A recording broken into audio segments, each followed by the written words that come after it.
This happened 7 years ago. That's when this terrible catastrophe happened. The horror known as the dungeon breakout began, but none of the citizens were prepared for it. Many different monsters emerged from dozens of rifts that appeared across the country, and as a result of this incident, many people died because the monsters did not spare anyone.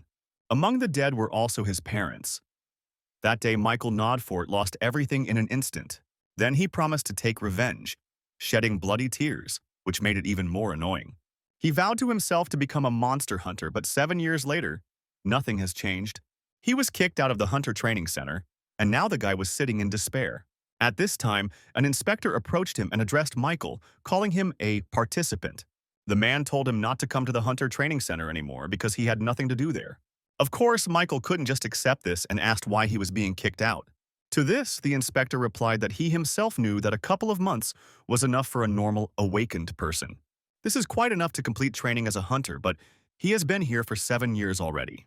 Michael looked at him, not understanding why he suddenly decided to tell him this now. And the man continued, saying that he didn't have an ounce of talent, and in general, he could be considered trash. And if they let him stay here, the image of their center will also suffer due to the lack of good personnel.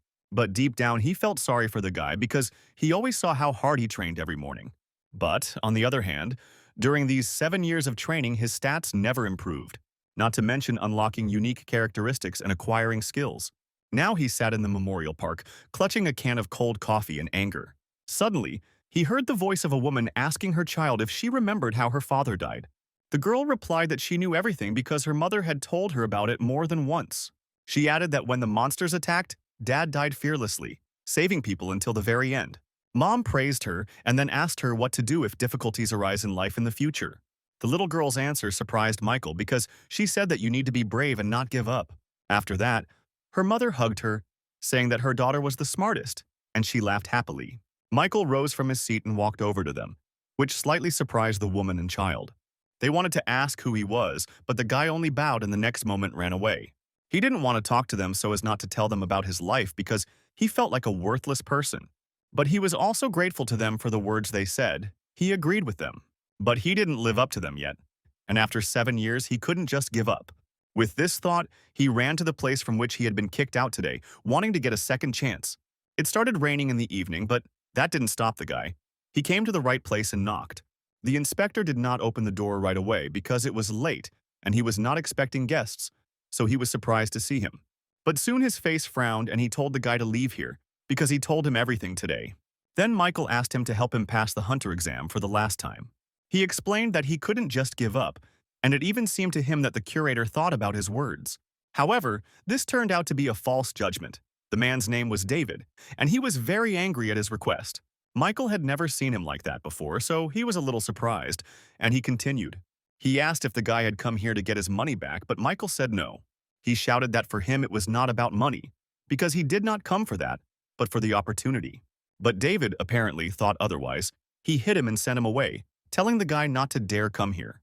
Michael flew into the trash cans and hit his head on the wall, which caused him great pain and disappointment. David, meanwhile, said that the guy might not even be lying to him since he knows him inside and out. After calling Michael a scumbag, the man turned around to leave, leaving the boy lying on the ground. After a while, he managed to sit up, but his head hurt and his mood was depressed. He thought that if he too had a unique characteristic, or better to say, had at least a little talent, then he could change his worthless life, from which he now received only pain and suffering. Suddenly, he saw some system window informing him that the trial tower was praising him for his iron will. After reading this, Michael was surprised twice. First, that for the first time in his life someone was praising him, and then that it was some kind of tower. And then, something incredible happened. He realized that he was starting to fall somewhere into the unknown. At first, the guy was surprised, and then he got really scared because nothing like this had ever happened to him before. Then, there was a huge explosion that even David heard from his room. He didn't understand what happened there, since Michael had left there just a while ago, but he decided to go out and take a look. It seemed to him that the boy was calling for help, but when he went out to look, he was not there. Surprised, David looked around, but Michael was still nowhere to be seen. He then looked at the trash cans where he last saw the guy and saw that he was gone. Michael himself, meanwhile, was falling somewhere into the abyss, not understanding what was happening to him. It was as if he was underwater, and after a while he realized that he couldn't breathe and needed to get out. But then the water ran out, and he realized that he was continuing to fall somewhere into the unknown. He read another message, which said that the testing tower had selected all suitable candidates from the ground. And then he was asked to choose a difficulty level, and the reward he would receive would depend on the difficulty he chose. Michael didn't understand what was happening to him, but his intuition told him that he was on the right path. The guy, without thinking twice, chose the difficult difficulty level because he had nothing to lose. He realized that he had been given a chance and he had to use it to his advantage. And then something started to change and the system window said they hoped he would get good results. Then it was said that he would soon enter the first floor of the test tower, and Michael still didn't understand anything. He suspected that he was dead and dreaming all this, but his head still hurt from hitting the wall. And then suddenly he read that all status ailments and injuries were healed. The test was about to begin, and he knew something important was about to happen. But the guy never expected to find himself in the desert and without any resources. A moment later, however, he was given a sword, and Michael thought that with a weapon his chances were better.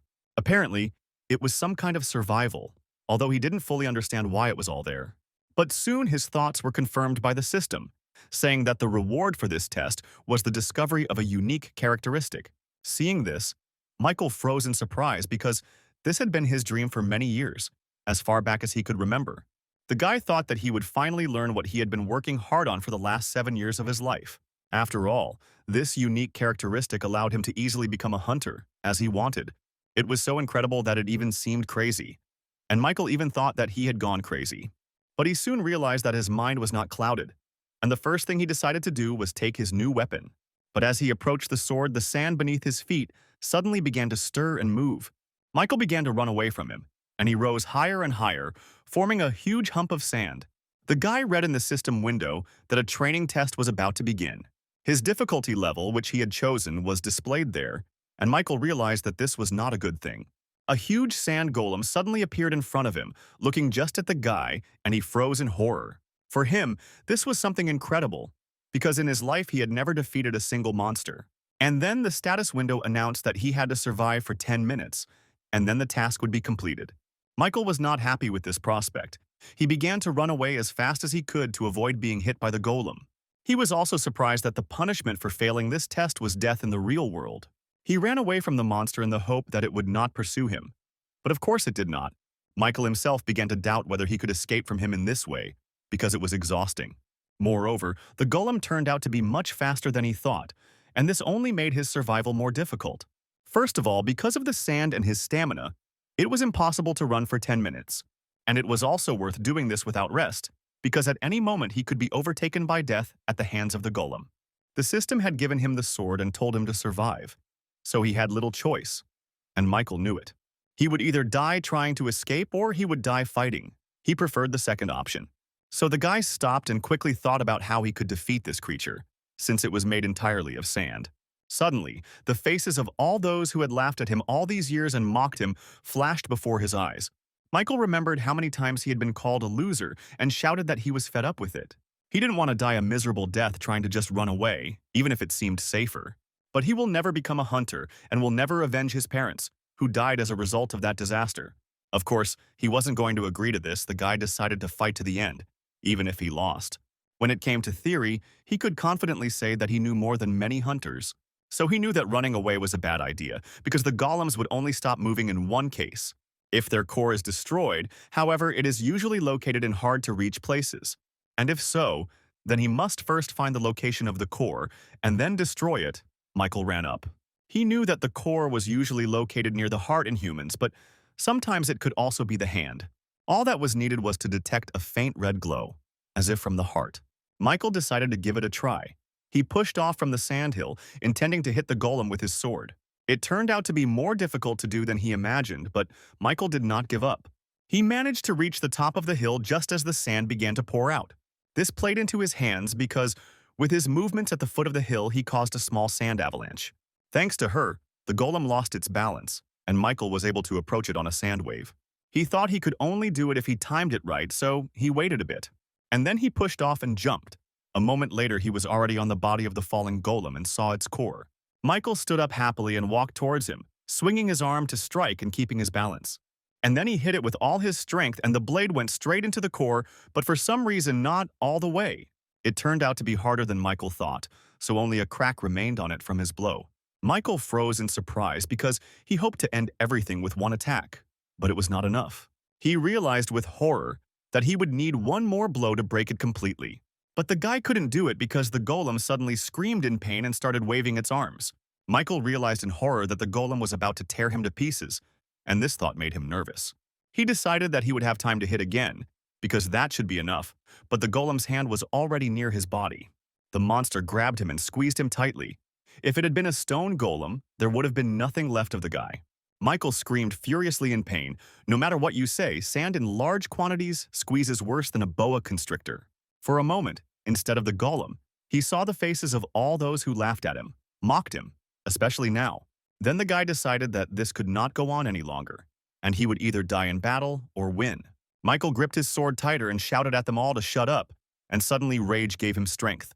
He managed to free his hand from the golem's grip and threw his sword straight at its core, hoping to pierce it. And then, to his surprise, it happened. The sword hit the monster right in the heart and it loosened its grip.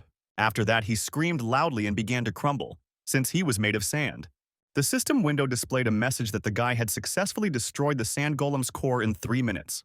This meant that he had completed the training trial and would soon receive a reward. Michael himself was left with almost no strength. He spent the last of it to throw the sword, and now he was lying on the ground. He didn't know how long he lay like that, but if it hadn't been for the heat, which was unbearable, he wouldn't have gotten up. The boy fell to his knees, covered in sand from the fight with the golem. He couldn't believe he had done it.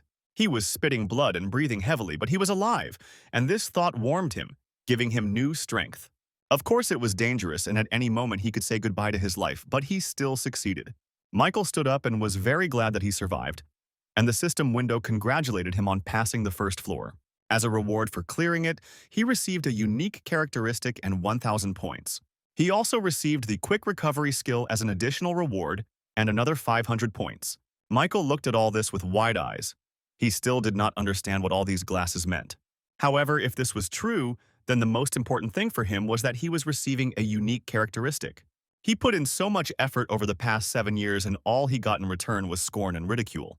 The system window gave a message that he was receiving a unique necromancy characteristic. The boy thought with excitement that now he too could finally become a hunter. In this way, he will realize his dream, but this will only happen if he survives. He wanted to think about it some more, but suddenly he felt some strange changes in his body. And then, at the place where he killed the golem, some strange red round thing appeared. It was covered in black fog and resembled ball lightning, and this surprised the guy very much. He decided to touch her, and at that moment another system window appeared with a notification. It said that his necromancy stat had been activated, and he now had to make a choice. He was asked if he wanted to absorb the soul of the sand golem, and Michael thought about it with surprise. He realized that this black fog must be his unique characteristic, and made his choice. It was positive, and soon some tentacles began to extend from the ball lightning. They all entered his body, and, as Michael realized, they sucked right into his heart, which caused him pain. And then he read that he had successfully absorbed the sand golem's soul, and his skill had increased by 7%. For some time, the tentacles continued to enter him, and all of this was swallowed up by the black fog. Michael was also surprised that he suddenly stopped feeling any pain in the area of his heart. The only emotion he had was surprise at how the absorption process was happening. But then the golem's soul itself approached him and entered his body where the guy's heart was. The soul left no signs of injury behind, and everything happened without pain. The system window showed that he still had 4 of the 5 souls left, and Michael suddenly realized that he could feel the golem's soul. It turned out that he could store souls if he absorbed them, and the guy thought that this could be used. Then he read that he could also increase his stats by receiving souls, and he decided to use this. His strength increased by 3, his stamina by 2 points, and the guy even felt something. It seemed to him as if energy was filling his body, and the most mysterious thing was that this was actually the case. His stats actually increased, and he hadn't been able to raise them for the last 7 years. According to his characteristics, he could not only store souls but also use them as he pleased. The boy happily thought that he could become an excellent hunter if he managed to return. And then suddenly he saw a small portal form in front of him, and the window changed too. He was asked to go to the waiting room, and Michael decided that he should enter this portal. Besides, it didn't seem like he had any other choice, so he slowly headed towards the portal. He walked slowly because his whole body ached from the fight with the golem, and it was serious. When he entered the waiting room, he immediately fell down from lack of strength and great pain throughout his body. Michael thought he had underestimated his wounds, but it was too late to change anything now. Suddenly, his body was enveloped in a strange green mist that had a pleasant medicinal smell. After this, the boy realized that all his wounds were suddenly healed, and he was able to stand up, wondering what had happened. He looked around and noticed that in such a rather large room there was only one bed. But Michael was too tired to think about it, so he immediately lay down on her. He thought about what he should do now, because getting out of the tower seemed like a difficult task. He also didn't understand why this tower had called him here, but suddenly his thoughts were interrupted by another message. It said that he now had 5 commands available: information, store, community, inventory, and challenge, saying the command would activate it, and Michael slapped himself in the face, saying that he had to survive first and foremost. He called the test command and saw that there was almost 1 day left until the next test on the second floor. He couldn't choose it yet, but the guy noticed that he would probably have a lot of such tests. He then called up the community team and was faced with an hour of people discussing the same topic. Everyone in the thicket was confused, and it looked like there were some here who weren't hunters. But suddenly the chat was blocked because the admin entered it, and Michael was even more surprised by this. The admin, meanwhile, said that he had important information that he could share with them. Michael realized that he had to focus because it could help him get out of here. The admin talked about the points they received after the test. Here they served as local currency. They were necessary for survival because without them they would not receive even a drop of water in the Tower of Trials.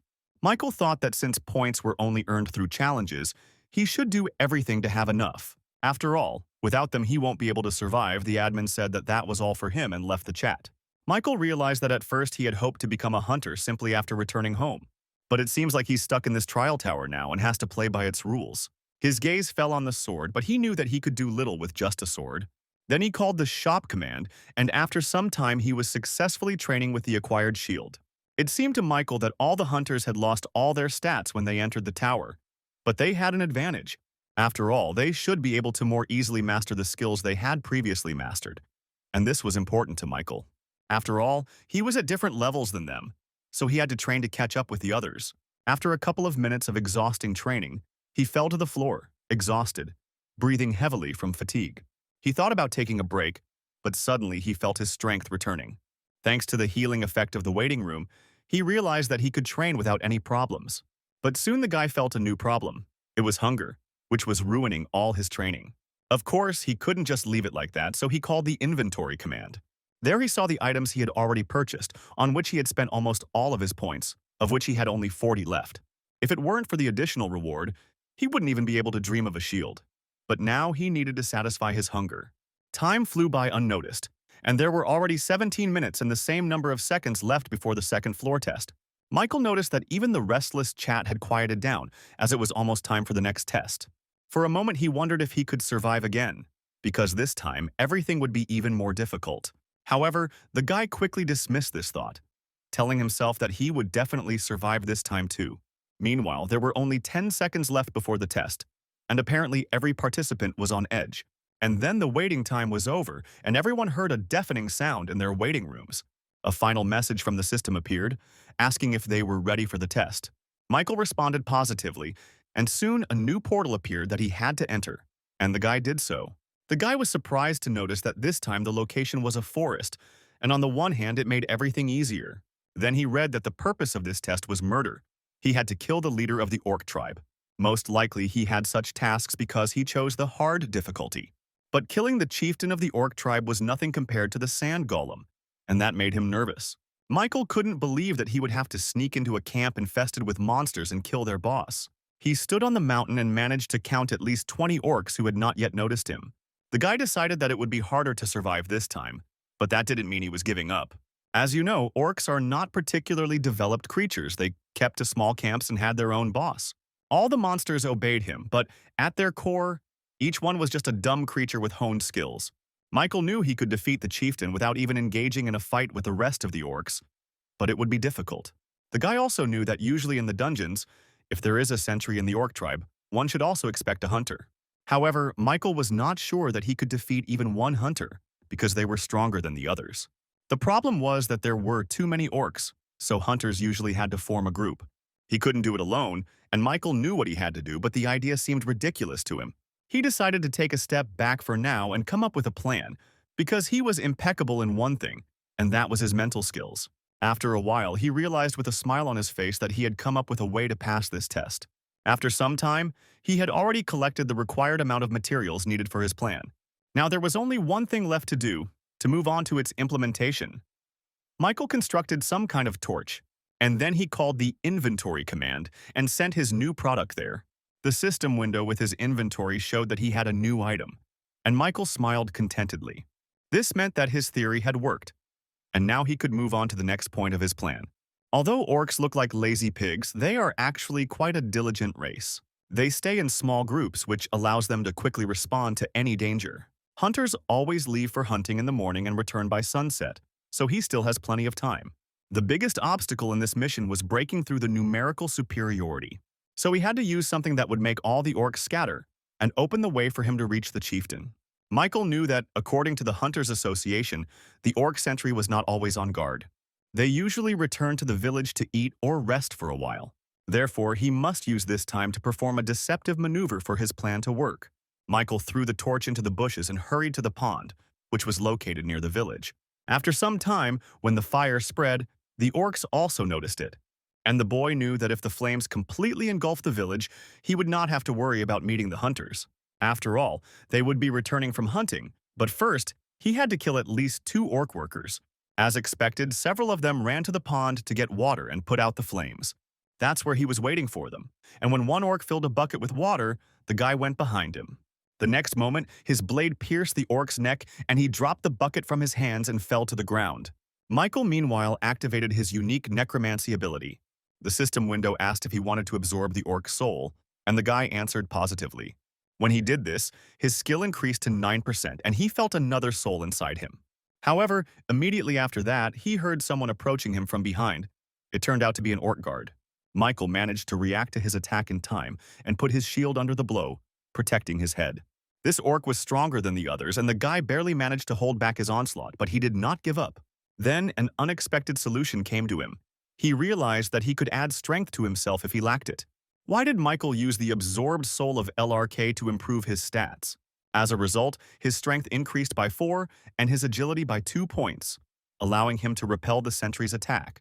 After a couple of minutes, the orc was defeated, and Michael activated his characteristic again, absorbing his soul. He increased his stats again, and in the meantime, his quick recovery skill was working. Thanks to the new soul, his agility increased by 3, strength by 2, and endurance by 4 points. After some time, he moved away from the pond, the area around which had already caught fire. He was noticed by the other orcs, who were preparing for another battle, but Michael's face showed confidence. He had already killed 3 workers, 1 sentry, and an old chieftain, successfully absorbing their souls and increasing their stats. The boy understood that if he was careful with the sentries, he would have no problem defeating the leader. Additionally, thanks to the absorption of the sentry, the orc workers no longer posed a threat. Michael easily defeated them one after another and did not forget to absorb souls, increasing his stats. But when he killed another worker, a more experienced opponent appeared. The new sentry was already running towards the guy, hiding behind the corpse of his clansman. He attacked Michael with his club, but he was able to defend himself thanks to his shield. On the other hand, this meant that the sentry had gotten rid of the leader, thereby leaving him alone. Accordingly, this sentry was the last obstacle on the way to the leader, and Michael had to overcome him. He dodged his new attack and caught the moment when his opponent weakened his defense.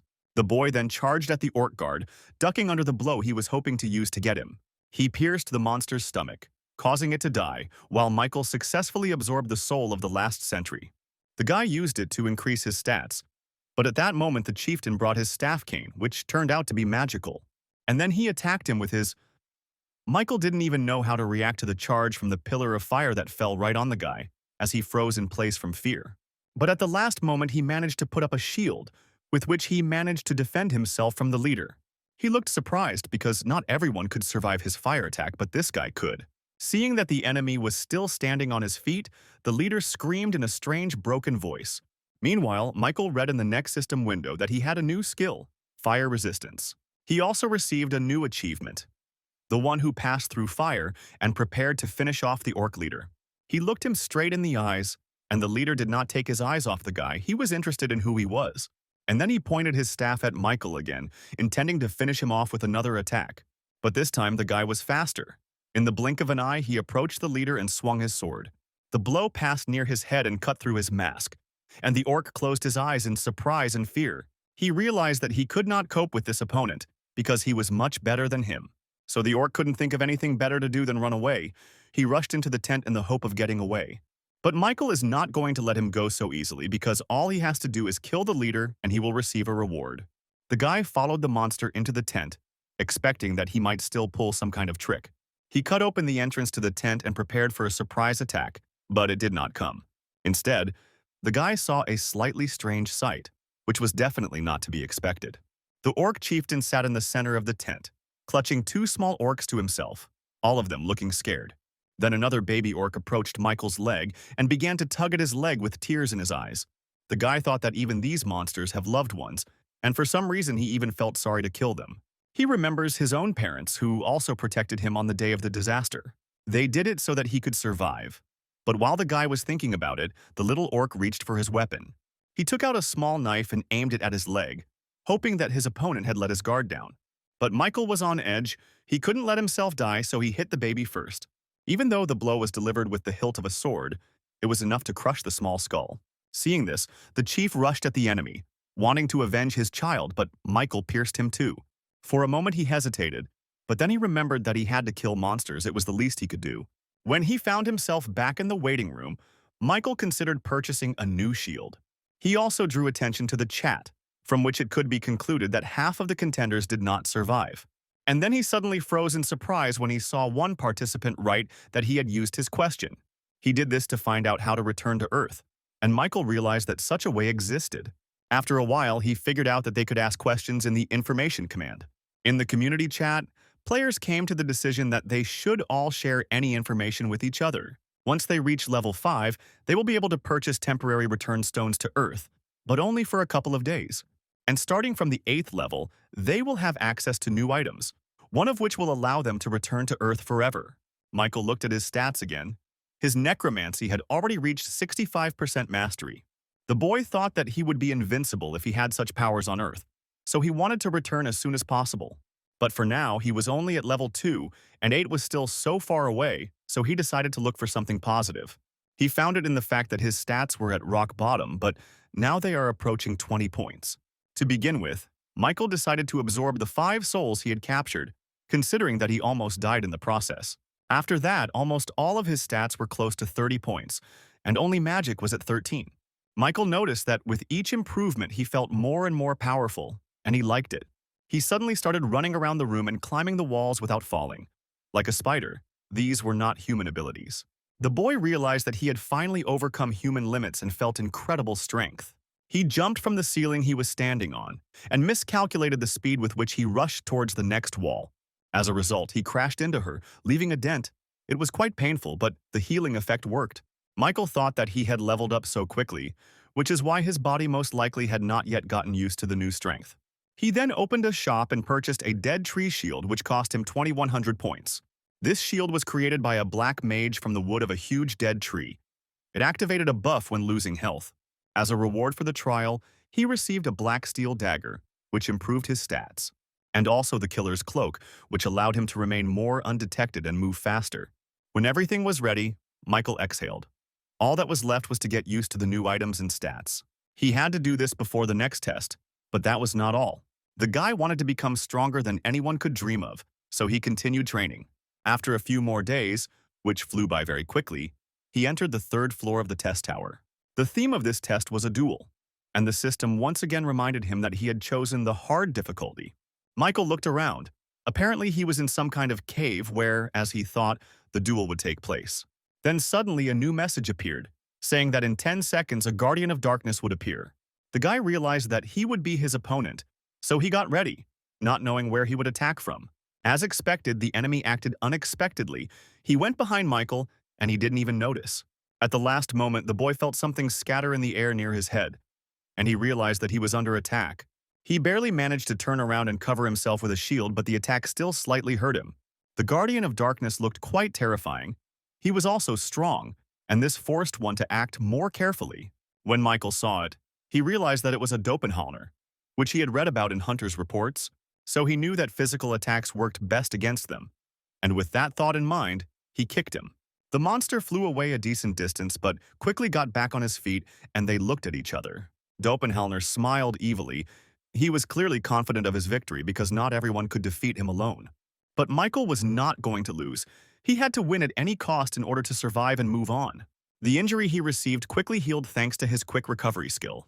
And then the guy noticed with surprise something strange in the behavior of the Doppelhalner. He was made of dark matter, so he could take any form, and now he was imitating it. The monster took the same stance and suddenly he also had a sword and shield. To make sure he would copy him exactly, Michael went on the attack. In the blink of an eye, he found himself behind his opponent, intending to attack from behind. But the Doppelhalner did not have time to react in time, so the attack was successful and the monster was wounded. This meant that he could only copy his movements, but they were no match for Michael's strength. However, now the course of the battle had changed. The guy noticed that the Doppelhalner had stopped copying him. On the contrary, it seemed that he was angry, and the wound on his chest also began to tighten. The monster looked at the guy. He was surprised that he was able to touch him, so he didn't know what to do next. And Michael said mockingly that it seemed like he had the skill of restoration too.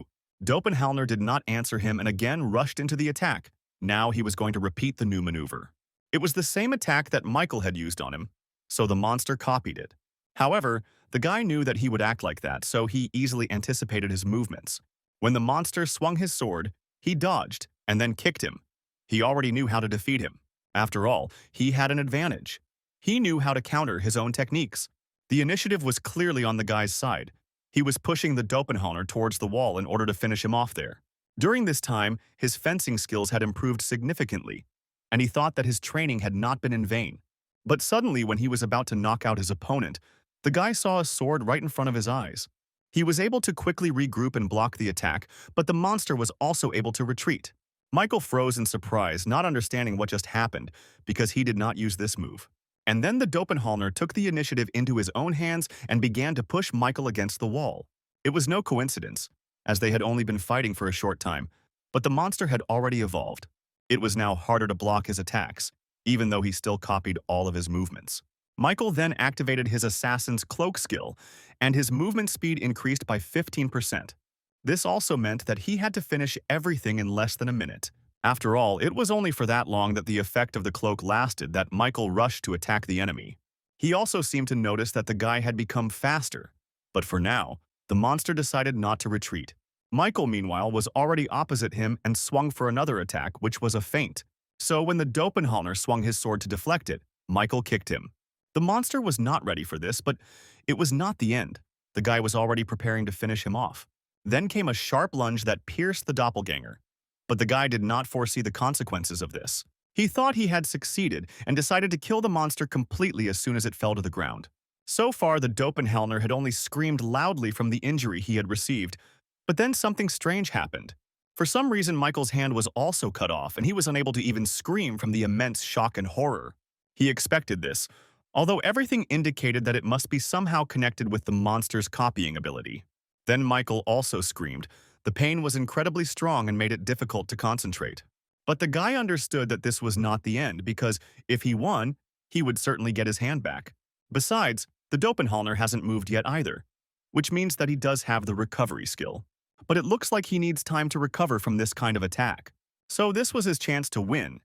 But without a sword, it was difficult to do so. Michael came up with a plan. He has 15 seconds of the assassin's cloak effect remaining, meaning he will soon lose his speed. Deciding that he had nothing to lose, he grabbed the shield, telling himself that he would win. After all, it was better to take a risk than just wait for death. Perhaps this had become his credo lately. With this thought, he pounced on the monster. He had only one shield, on which he put everything. Seeing the guy approaching him, the Doppelhalner was surprised by his determination. It even scared him. He swung his remaining arm to block the attack, but the guy couldn't even attack. He relied on the point of the shield, which had become his new and final weapon, hoping to pierce the monster with it. Then Michael ducked under his attack, dodging the arm, and was able to press the shield into the doppelganger's stomach. He couldn't even scream and fell to the ground a few steps away from the guy. He didn't move anymore. But the monster was not dead yet. He was waiting for his recovery and looked at the guy with hostility. And Michael swung to finish him off, saying that now he would have another creature on his account. It always gave him strength to kill monsters to avenge his parents. And with this thought, he brought his shield down straight into the Doppelhalner's heart, causing him to die a quick death. Immediately after this, a system window appeared, congratulating him on passing the third floor of the test tower. When he returned to the waiting room, all his injuries and defects were healed and he had feeling in his arm again. It was much better with her, but now he had to prepare for the fourth floor and Michael resumed training. He hit the wall in his room with all his might and left a huge dent there which spoke of his power. The guy thought the healing worked great because he didn't even feel anything.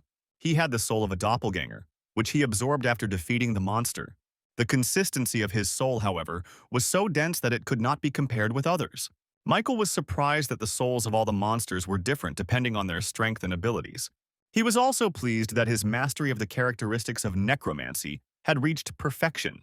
Now her rank had increased by 1 level, of which there were 5 in total, and the current progress was 0% level 4. As a result of this, he was given another skill. Michael received the chance to acquire the skill of absorbing the soul. In other words, he could now absorb not only souls but also their skills, although the effect did not always work.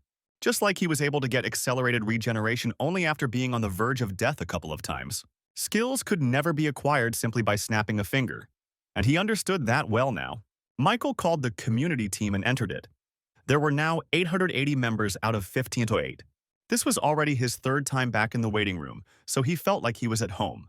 Suddenly, the guy came across interesting information about the next test. They were talking about it in the chat. Someone said that this time the test would be combined, and that was a bit confusing.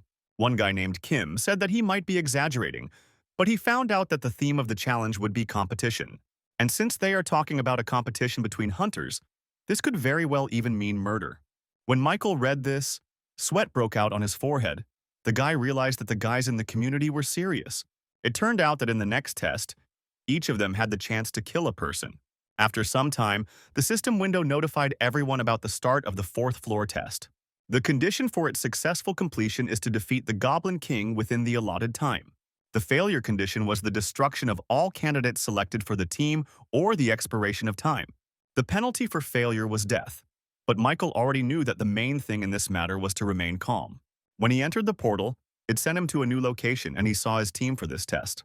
These were also the first people he had seen in a long time, so it was a little strange. Michael felt awkward because lately he had only encountered monsters. The first to speak was the girl in the big blue cloak. She invited everyone to introduce themselves and began first. Her name was Beatrice, or Beatty for short. Her weapon was a magic staff, and she inspired confidence. She added that on the outside she was a rank 4 hunter and specialized in providing support to the team. Hearing that she was a hunter, the guy who was the second member in their team snorted in satisfaction. He introduced himself as Magnus, saying that he specialized in close combat and was a rank 5 hunter. Michael thought he was being rather rude, like a low-ranking hunter, since they were more modest on the ground. Then it was his turn. Michael introduced himself, saying that he also specializes in close combat. He added that he was not yet a hunter on the outside but was undergoing training, and Magnus chuckled with displeasure. He called him Cadet, telling him not to even dare to get under his feet. Michael was a little surprised by this behavior, but it wasn't like he had heard it addressed to him for the first time. The guy simply said that he was confident that he was a good fighter and could handle the role assigned to him. But Magnus did not change his attitude towards him, saying that he would kill him immediately if he saw that he could not cope. Michael thought that he was actually already used to this kind of look because he had encountered them all his life.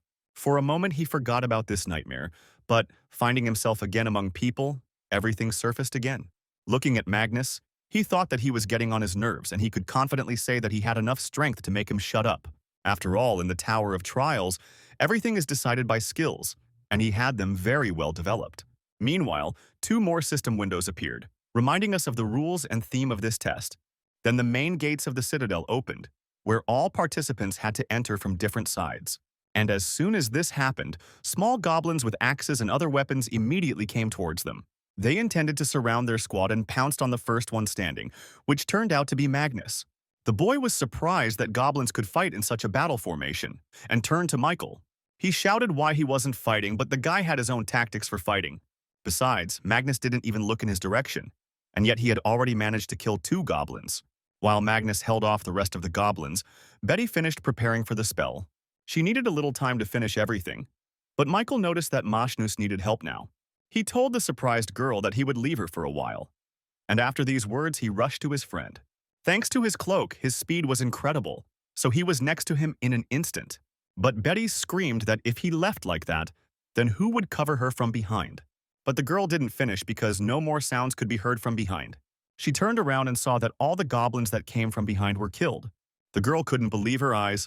It was the first time she had seen someone deal with the monsters so quickly. Meanwhile, the goblins were attacking Magnus with renewed vigor, and it was already difficult for him to hold them back. The boy sagged under the weight of his sword, expecting that soon Betty would give him strength with a spell. But this did not happen, and the goblins realized that it would be more effective to attack from different sides. One of them wielded a mace that was attached to a metal whip and directed his attack at Magnus. The guy didn't expect this and was surprised to see the weapon fall out of his hand. His great sword fell nearby, but there was no time to go after it because he would be finished off immediately. Then a new goblin with a machete jumped on him, and the guy could only cover himself with his hands, hoping for the best. He screamed why he was so unlucky to be on the same team as a cadet. But the next moment, Magnus ducked as someone rushed past him with an attack. The guy looked at the man in surprise and saw Michael, who had killed the monster that was threatening him. The remaining goblins screamed as another of their comrades was killed, and they retreated for a moment. Seeing that the cadet had protected him, Magnus couldn't find the right words to say to him. But Michael didn't expect anything. He simply told the master to stand aside for now. Magnus would normally have been angry upon hearing this, but now he was rather discouraged by it. Then Michael destroyed him mentally by adding that the guy should not get under his feet. In the blink of an eye, he then dealt with the rest of the goblins who continued to advance. The system window displayed a message that he had received a new achievement, Goblin Hunter. But the one who was most surprised was Magnus, who even opened his mouth in surprise. So shocked was he by Michael's skills. When it was all over, he had successfully absorbed as many goblin souls as he could. He also made the discovery that the black haze from his characteristic was invisible to other people. After that, he increased his stats. Strength by 3, agility by 4, endurance by 2, and stamina by 7 points. But suddenly, he saw that he had also absorbed one of the Goblin Guard's skills, and this surprised Michael. This skill included a larger vision radius which helped to spot enemies faster. Michael decided to try it out for himself right away and concentrated to get a feel for the skill. After a while, he got it. It was like zooming in on something you can't see with a phone camera. Michael smiled contentedly because this was another jackpot, even though no one else got anything. Magnus, meanwhile, in order to somehow justify himself, said that the cadet was very lucky. He added that he had done a good job, but both Michael and Betty looked at him questioningly. Michael then said that from now on he would be in charge of the operation, moving in the vanguard. He didn't forget to ask if Magnus had any objections to this, still teasing him. But the guy didn't have anything like that. He just looked at him strangely and then answered negatively. Then Michael added that the guy just needed to protect the hunter Betty, and he himself would fight in the front. Michael told the girl that she should just continue doing everything she had been doing before. Betty replied that she understood him, then said that she was resuming her search for the target and used magic. A few minutes later, they were already fighting another squad of goblins, and Michael was successfully absorbing their souls. His unique attribute Mastery Level 4 was already at 12%, and there were 14 hours left to test. It soon became dark and they set out to find shelter, saying that the battles with the goblins had been exhausting. Although they attacked with varying frequency, everything had calmed down now, and Michael began to think. Then he suddenly jumped up and ran somewhere himself, while his partner stood there in surprise. Betty asked what was going on, but suddenly she saw what Michael was running towards. It was water. To be more precise, the beautiful fountain is probably the only thing that has survived in this area. Magnus said he thought the other contenders had already been here, and everyone was surprised at their speed. Michael, meanwhile, leaned over and tasted the blood of a goblin killed nearby. It was still warm. Therefore, if they hurry, they will be able to catch up with other contenders because in case of victory of the other team, those who fail the test will die, and they will never return to Earth but will be buried here. Neither of them liked the prospect, so Michael said they'd better hurry. Meanwhile, the other team met the Goblin Squad again, but they posed no threat to them. There was a guy on their team with equipment like Michael's, and he did a great job too. There was also another guy present who had mastered an unknown ghostly art. His name was Thomas, and he said he was sick of these constant little skirmishes, but it looked like this was the last one. The boss was supposed to appear after that, but for now, it was necessary to focus on fighting the goblins. The guy had been sitting on the head of one of them the whole time, but then he cut it off and pushed himself away from the dead body. He rushed at the goblins that remained, his eyes burning with hatred for the monsters, and it was terrifying. In a moment, all the monsters were finished and he stood among the goblin corpses.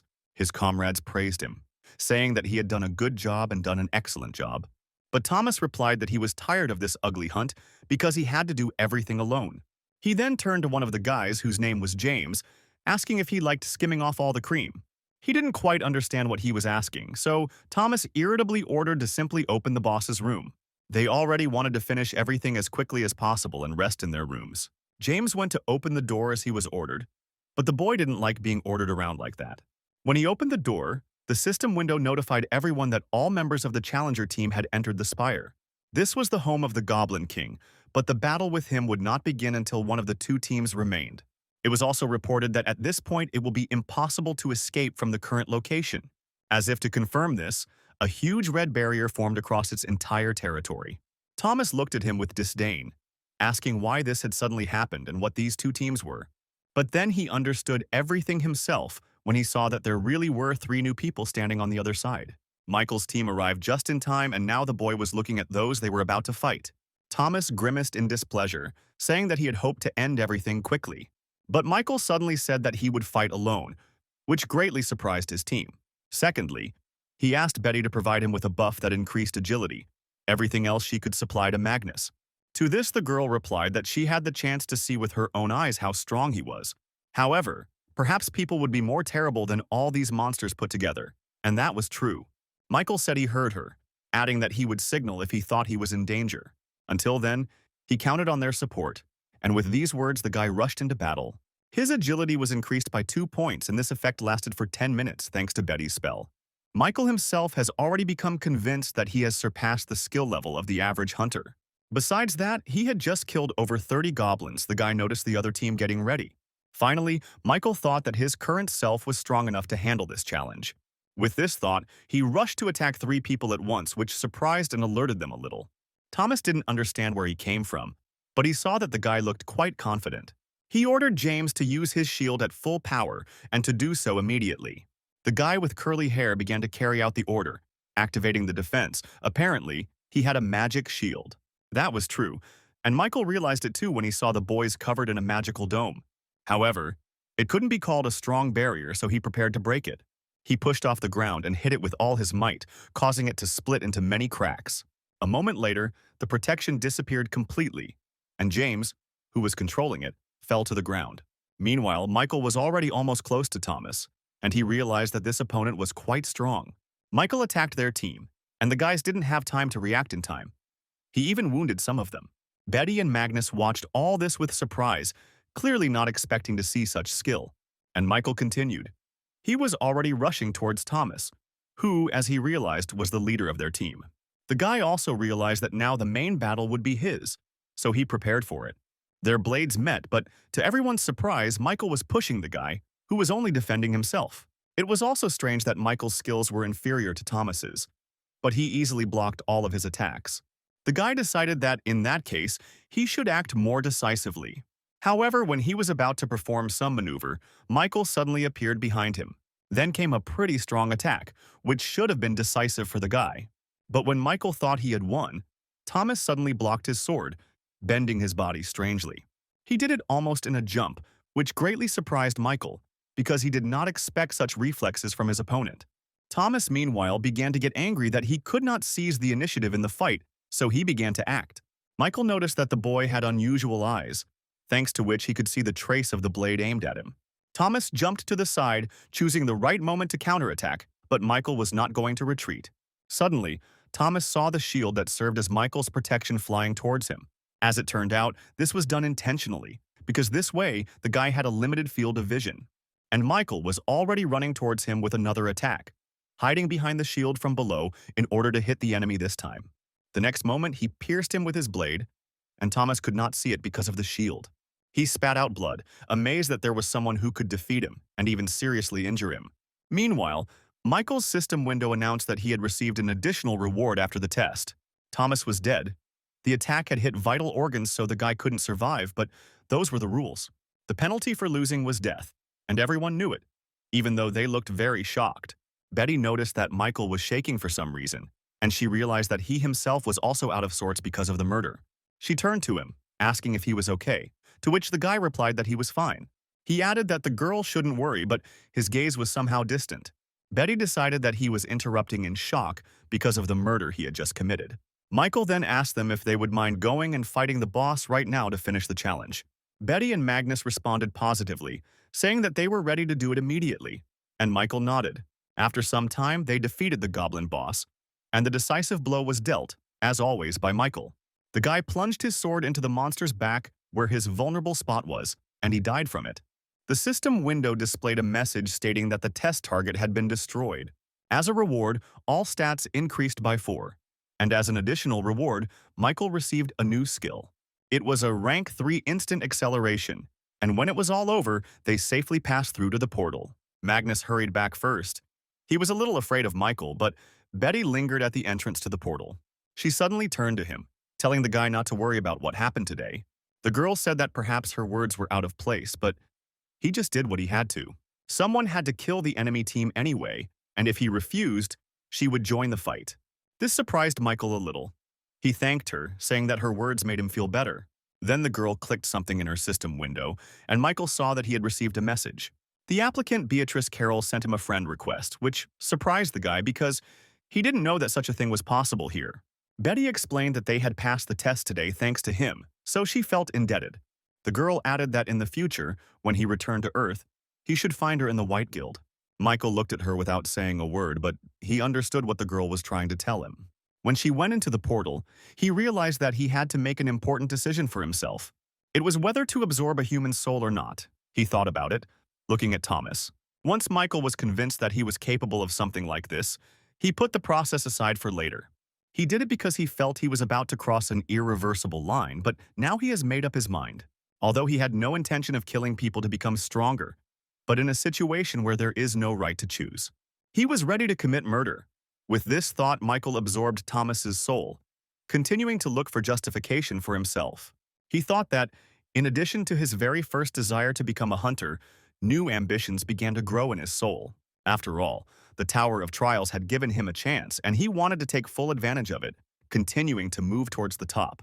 When the absorption process was completed, he also entered the portal and came out in the waiting room on the 5th floor. To his surprise, the system immediately announced the expansion, creating a ranking of applicants. Michael didn't understand what it was, but it required him to enter a nickname. The guy even thought for a bit, because he hadn't played many computer games in his life. He didn't have to think for long, however, and soon he saw that his nickname had been changed to Hunter. Then the system summed up the results of the 4th floor test, showing a list of candidates. All were in plain sight. Michael started looking for his nickname, thinking that perhaps he was somewhere on this list. And so it was, he saw himself in 16th place and was very surprised by his rating in this test. After all, he was much higher than he thought, and then the system added that the applicants entered the top 50. They will be designated as pioneers, and those who receive this status will receive an advantage on the 8th floor. And if they continue to maintain the pioneer status up to the 8th floor, they will receive the Halo privilege. Michael was surprised by this, but thought it was some kind of skill granting. He decided to find out the details when the time came, but for now he should focus on his growth. Now he could absorb up to 15 souls and store them all, so it was worth increasing his stats. When he did this, he felt that he had finally crossed the boundaries of human capabilities. On the 5th floor, access to the purchase of a stone of return to Earth opened, even if only for 3 days. But Michael decided to take advantage of this chance and purchase this item for glasses in the store. He also wanted to check if he could move with his equipment. When he absorbed the Stone of Objection, the system indicated that his next temporary point was the Earth. The absorption process began, and Michael felt as if something was pulling him in. The feeling was the same as when he went to the trial tower, and the emotions were the same. And then it was all over. As suddenly as it had started, he was lying on his bed at home. He was wearing the same dirty t-shirt as the first day, the same pants, and he also felt that he smelled bad. Michael thought that he really was at home, which meant that the transfer really worked. He rose on his elbows, intending to look around first, but this really was his room. The guy hadn't closed the window since the last time he was here, so it was a bit chilly now. In the midst of the summer heat, it was just what he needed. Michael fell back onto the bed, amazed at how soft it was. The only thing that spoiled the whole picture was his own smell from dirty clothes. So he decided to take a shower and got out of bed to do so, but was suddenly surprised. After all, his items from the Tower of Trials were lying on the floor, which he accidentally stepped on. Michael decided to check it out just in case, but it seemed like they could actually carry objects with them. However, this also meant that other contenders would likely be able to carry weapons as well. Soon the number of those returning to Earth will increase, which will lead to a sharp increase in the number of objects. This would cause the prices of Hunter's equipment to drop on the market, so he should get rid of his items. But the problem was that only those who have the qualifications of a hunter can sell them on the market. With that thought in mind, he reached for his phone, intending to make an important call that would change everything. Inspector David watched the training of those training to become hunters from his office. All the boys and girls were fighting pretty well when suddenly he was distracted by his phone. He accepted the challenge, introducing himself as an instructor at a hunter training center. Michael introduced himself in response, asking if he remembered him, to which the man after a while responded positively. He asked why he didn't apply for a refund online. But Michael said the man might not have to pay back the tuition fees he paid. Then he asked again if he was really serious about it, but Michael only confirmed it. He said that in return he would have one single request of him, and David was already starting to dislike this. The man wanted to refuse him right away, thinking that the guy would again ask to let him resume training. But Michael suddenly asked for help in passing his hunter exam, and then David reminded him of his unsuitability. Michael then calmly accepted that his midterm assessment had not gone as well as he would have liked. However, if the instructor refused to help him, he could easily change his mind about the payment made. After all, money is never superfluous, so he offered him a deal where only one thing was required of him. When the guy finished the call, he immediately went to the bathroom and was now looking at his body in the mirror. He noticed that it had changed greatly in proportion to his progress in the trial tower. But now was not the time to admire himself, because he had agreed to take the hunter's exam today. Michael quickly got dressed and went outside.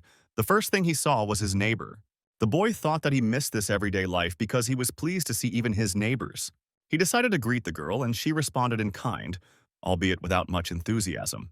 But Michael still wished her a good day, because he knew that everyone in the house thought of him as a loser.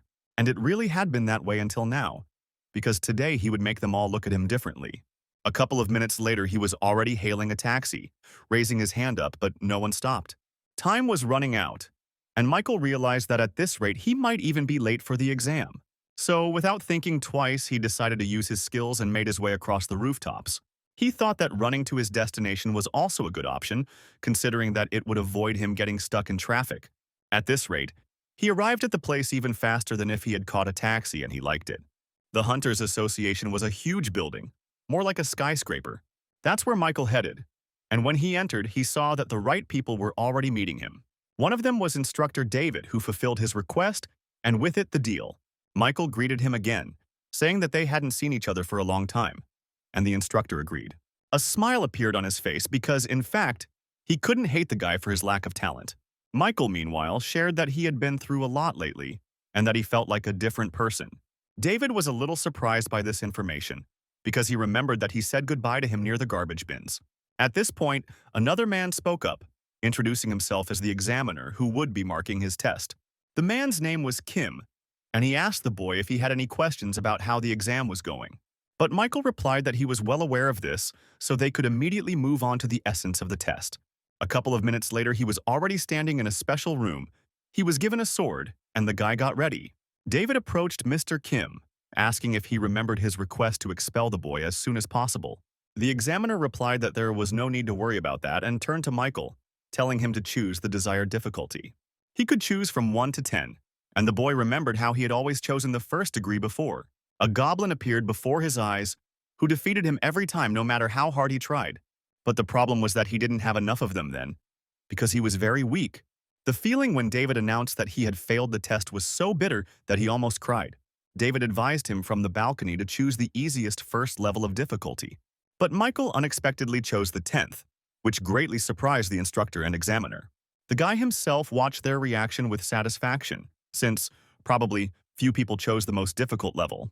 David thought he was crazy, because he remembered very well that he had lost even to a first-degree goblin.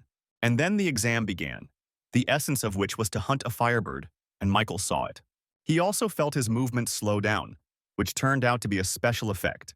Moreover, his sword suddenly cracked in several places at once, and this was very serious. It turns out that David personally slipped him a broken weapon so that the guy would fail the exam. He wanted Michael to finally give up on his attempts to become a hunter by losing once again.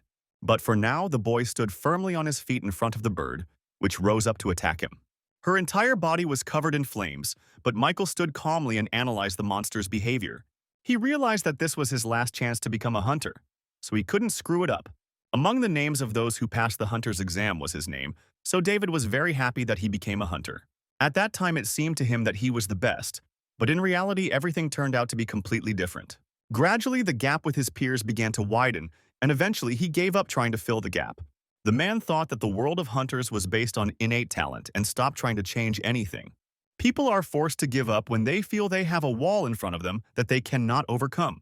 And not only he, everyone does this, because this fact must simply be accepted and you must continue living the life that you have. So the same thing should have been done to Michael Nodford, David thought, watching him fight desperately. However, it was time for him to give up and stop trying to prove to himself something that would never happen. Michael, meanwhile, saw that his blade had cracked, and this greatly surprised the guy because it was given to him. He thought that even if it was a low-level weapon, there was no way it could crack so easily. Then he realized that there was some outside interference involved, and he looked at the instructor. And David smiled maliciously, quietly asking what he would do now with the broken sword. Moreover, the bird began to attack, directing a fireball towards the guy who was defenseless. But Michael was even glad that everything turned out this way, because it was an ideal situation to test his skills. He learned a lot in the trial tower, so he would show it to everyone right now. With this thought in mind, he used the skill. It was an instant acceleration that pushed him off the ground and brought him closer to the bird. She didn't expect the guy to be so agile, and besides, he was now standing on the ceiling and looking straight at her. Michael noted that this skill was much better than the speed increase from the assassin's cloak buff. The bird, meanwhile, formed a fireball again, intending to finish him off here. But Michael decided to act ahead of the curve and ran towards her first, which surprised the monster a little. He didn't even need a whole blade to wound the bird before it could attack him. He plunged the sword straight into her eye, thus limiting her vision, and the bird screamed furiously. As expected, the sword was too short, so it was not enough to kill the monster. Michael glanced at the tile that had cracked from the bird's attack and decided he could use it. He chipped off a piece of tile and threw it with all his might at her head, intending to stun the bird. But the tile, pouring at high speed, turned into an axe with its power and chopped off her head. The piece of floor did not stop there and crashed into the wall of the balcony where Director Kim and the instructor were standing. David was surprised to think that Michael had done something incredible, but it seemed he was already finished. The bird fell unconscious to the floor, and he was congratulated on passing the exam. Michael did not forget the instructor and the examiner, apologizing for not calculating the force. He smiled contentedly, since he was able to pass the exam even with the broken weapon that was slipped to him. After a while, the woman in charge of issuing certificates handed him a card. It had his data on it, which said that he had become a rank 2 hunter, which was pretty cool. Michael thanked her, and the woman added that he could now visit dungeons and sell items at the market. Meanwhile, David was asking the examiner Kim how it was even possible for the guy to pass the test. After all, the man said that he would fail within 10 seconds. But in the end, on the contrary, he managed to cope with everything in that time. But the examiner replied that he had done everything in his power because, based on the data provided, the guy would have failed. David then asked if they couldn't have given him a lower rank, but Kim replied that they had already done so. Their conversation was interrupted by Michael, who entered the office and announced that he had received a hunter's license. He then approached David, noticing that he looked a little pale, and asked if he was okay. The man replied that he was fine and congratulated the guy on his new achievement. And Michael suddenly said that if his memory serves him right, the instructor reached rank 3 before retiring. He added that he briefly recalled him calling him trash because he really did think so. And suddenly, the thought crept into his head that perhaps David himself was the scum he was talking about. Hearing this, the man jumped up from his seat to hit him, asking if he had lost his fear. And Michael thought that, contrary to his expectations, the instructor had easily fallen for the provocation. He dodged his blow and swung to deliver his own, wanting to demonstrate his strength once again. David winced in pain as the guy hit him right in the solar plexus, and he understood that nothing would happen to him for this because he acted in self-defense. And this was a response to the aggressive actions of the instructor, who also received a slap in the face. David had time to think and wonder where a second rank got such strength from, and then he lost consciousness. In the evening, when the guy was saying goodbye to Director Kim, he asked again if he was really offering him a job. The man responded positively, saying that he would work directly for the Hunters Association, and his salary will be about 1 billion won.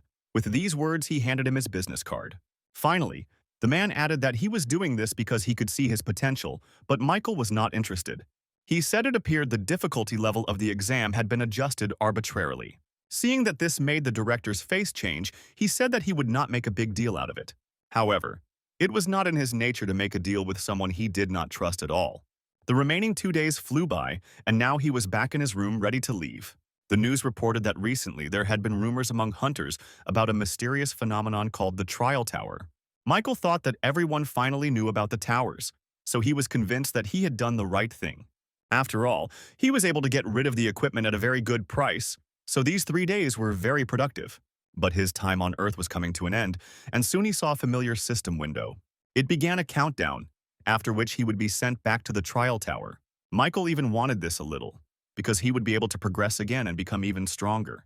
The guy thought that after his return he would again have a lot of work to do, and for some reason this thought made him happy. Within seconds, he was back at his waiting team in the tower, also in full gear. As expected, they were able to move objects between the tower and the real world without any problems. He took a small chest and a stone with him and decided to throw it all into his inventory for now. Then Michael jumped out of bed, deciding that he would first stretch his body a little and exercise. After that, he wanted to challenge the 5th floor, but suddenly the system gave him a new achievement and a new skill. The skill was called the Eye of Truth and was of the highest rank, which surprised Michael greatly, since he had never mastered anything like it. Based on the description, this skill allowed him to obtain all the information about the target he was observing. Of course, he still lacked skill, but the guy was most surprised by the following property. With this skill, he could determine whether the opponent's words were true or not, which was incredible. Michael thought that with this eye, he would now always be able to tell when people were lying to him. It was a pure jackpot, because not everyone could afford it, and even less so among hunters. Then Michael decided to do some shopping and went into the store, first of all buying a rank 2 Thunder Sword. After that, he bought a rank 3+ Hunter Scout Shield. For all of this, he spent a whole 9,300 points. However, although they mostly went for the sword, Michael really liked its options, so he couldn't help but buy it. This was because it had a 10% chance to apply a lightning effect when hitting an enemy. Then the guy called the test command and was asked by the system if he was ready for the test on the 5th floor. Of course, he answered positively, and a few minutes later he was already running into the portal, preparing for new battles. The theme of this test was hunting. The difficulty was high as always, and the penalty for failure was death. He had to kill the werewolf boss in the wolf ravine within a day, and Michael understood his task. He was looking forward to victory, wanting to see how the werewolves would fight him, because they were half human, half wolf. He found himself right at the foot of the mountain, where apparently there was a cave with a boss, but he still had to get to it. Meanwhile, many small wolves surrounded him and attacked from all sides, but the guy did not even flinch. He wielded his sword very well and finished off all the monsters that were there in the blink of an eye. He was even a little irritated that they turned out to be so weak, because he had hoped for stronger opponents. But suddenly he saw that new opponents were approaching him, and these were much stronger. Michael was even a little surprised by such a sharp change, but this was what he wanted. In front of him stood another pack of wolves, which were larger, stronger, and more ferocious than the previous ones. One of them snapped its teeth, and Michael felt their deadly energy. Each of the monsters was aimed at killing him, but for some reason it made the guy smile. He prepared for battle, realizing that now he would be able to test his real strength, and not like in a fake exam. Michael thought that the Tower of Trials never disappoints and rushed to attack the monsters. The giant werewolves rushed at him in response, barking loudly and opening their mouths to swallow him. But Michael deftly jumped on one of them, dodging all the attacks. He realized that he was even having a little fun. Perhaps he was slowly starting to go crazy, because a normal person would not enjoy trials. However, this did not bother him much because the guy knew that he was getting stronger day by day. The system gave out information that his sword mastery had reached rank 5 perfection, and his sword skill had increased to 5+. And by level 4, his accelerated regeneration skill had increased, and Michael thought that he needed to get a new skill. After all, his current inventory characteristics have almost reached the limit of his growth, so it was worth thinking about it. The wolves, meanwhile, jumped right on him, and if it weren't for his well-developed stats, he would already be dead. Michael enjoyed honing his skills and turned to the monsters, telling them to keep attacking. After some time, everything ended. The guy absorbed the souls of the killed werewolves. He thought that he had already managed to hunt 3 times, but the lightning effect still did not appear. The system window informed him that he had absorbed many souls of mad wolves and his skill had increased by 16%. This was good, since at this rate he could achieve an increase in the rank of his unique characteristic. He had also almost reached the middle of the wolf gorge, so the boss should appear soon. But suddenly he stopped, looking in surprise at what he saw among the high rocks of the gorge. There were torn bodies of other wolves there, and the guy thought that some kind of conflict had occurred in the pack. However, he later dismissed this thought when he saw that the blows were inflicted with a sharp weapon, and the traces left nearby only confirmed his assumption. Michael decided to use his new skill and activated the Eye of Truth to find out the truth. He saw a trace of rank 3 aura that was left behind after someone carefully split the wall. Suddenly he felt uneasy, because there were too many nuances that didn't fit in his head. And then suddenly he heard someone's cry, which it was impossible to distinguish at first glance who it belonged to. But the guy felt that it was somewhere nearby and ran in what he thought was the right direction. As he ran, he saw a medium-sized cave, from where he determined that the roar was coming. But before the guy could enter the cave, a huge pink werewolf flew out from there. He was badly cut up and fell down, lying unconscious, and Michael was surprised by his sudden appearance. He realized that another monster couldn't eradicate him so much, which meant that there was someone else in the cave right now. The system window displayed a message that the werewolf boss had died, and the reason for this was currently being investigated. And Michael looked at the dead monster in confusion, not understanding why this happened on the floor. But now, the system analysis has been completed, and it has reported an intrusion into the candidate testing. Then the purpose of the test changed. Now he had to kill a challenger from another dimension. It was he who carried out the invasion, and now he showed himself to the guy completely. He looked like a knight. Michael didn't understand why he suddenly appeared here from another dimension, as the system said, but he didn't like it. He suddenly wondered if this meant that the trial tower existed in multiple worlds at once. The stranger from another dimension spoke up, saying that he was surprised that the boy had not died yet. It turned out that he was the master of this test, but alas, now it will all end for him. He attacked and Michael blocked his punch, thinking that this guy must have gone crazy too. They stood for a moment, looking at each other and assessing their strength. And then the knight held out his sword. Michael never imagined that a situation would arise where the target of his test would be lost to an intruder from another world. However, he was extremely lucky that he did not fail the test, because then it would have been all over for him. Meanwhile, the knight asked if he was so frightened that he could not utter a word. Michael prepared to defend himself from any attack, expecting anything from this man because he looked strong. He called him a knight because he was covered in armor and his sword was more like a long spear. The speed with which he moved in such gear was also surprising, but Michael could not lose. He decided to use what was at hand, or more precisely his foot, so he kicked the body of the dead boss towards him. Such an obstacle was nothing to the knight, who did not even slow down and continued to advance. When he approached the boss, he cut him down with one precise blow of his sword, but then he was a little surprised. After all, he didn't see the guy in front of him, but he felt someone come behind him and attack. His speed was incredible, and the knight realized with surprise that his defense had been broken. And Michael was already preparing for the next blow and swung to leave a more serious wound. The knight swung his sword, but the boy ducked under his arm and struck the stranger from another dimension right in the rib. However, to his surprise, the armor did not crack. And then the knight said that he had fallen right into his hands. Michael realized that the situation was becoming dangerous because he had planned to split the armor in half, but did not leave even a scratch. The knight, meanwhile, brought his sword down on him, which would have cut off his head if he had not managed to retreat. But even so, Michael was unable to maintain his balance, as the shockwave from his attack hit him even from a distance. The guy hit the rock with such force that it collapsed a little, but no debris followed. Michael realized that this opponent was the strongest he had ever fought.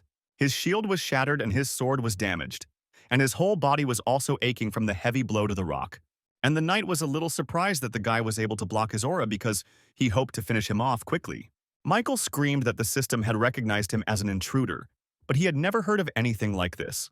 But the knight questioned him in return, asking how a barbarian like him could even know about floor implantation.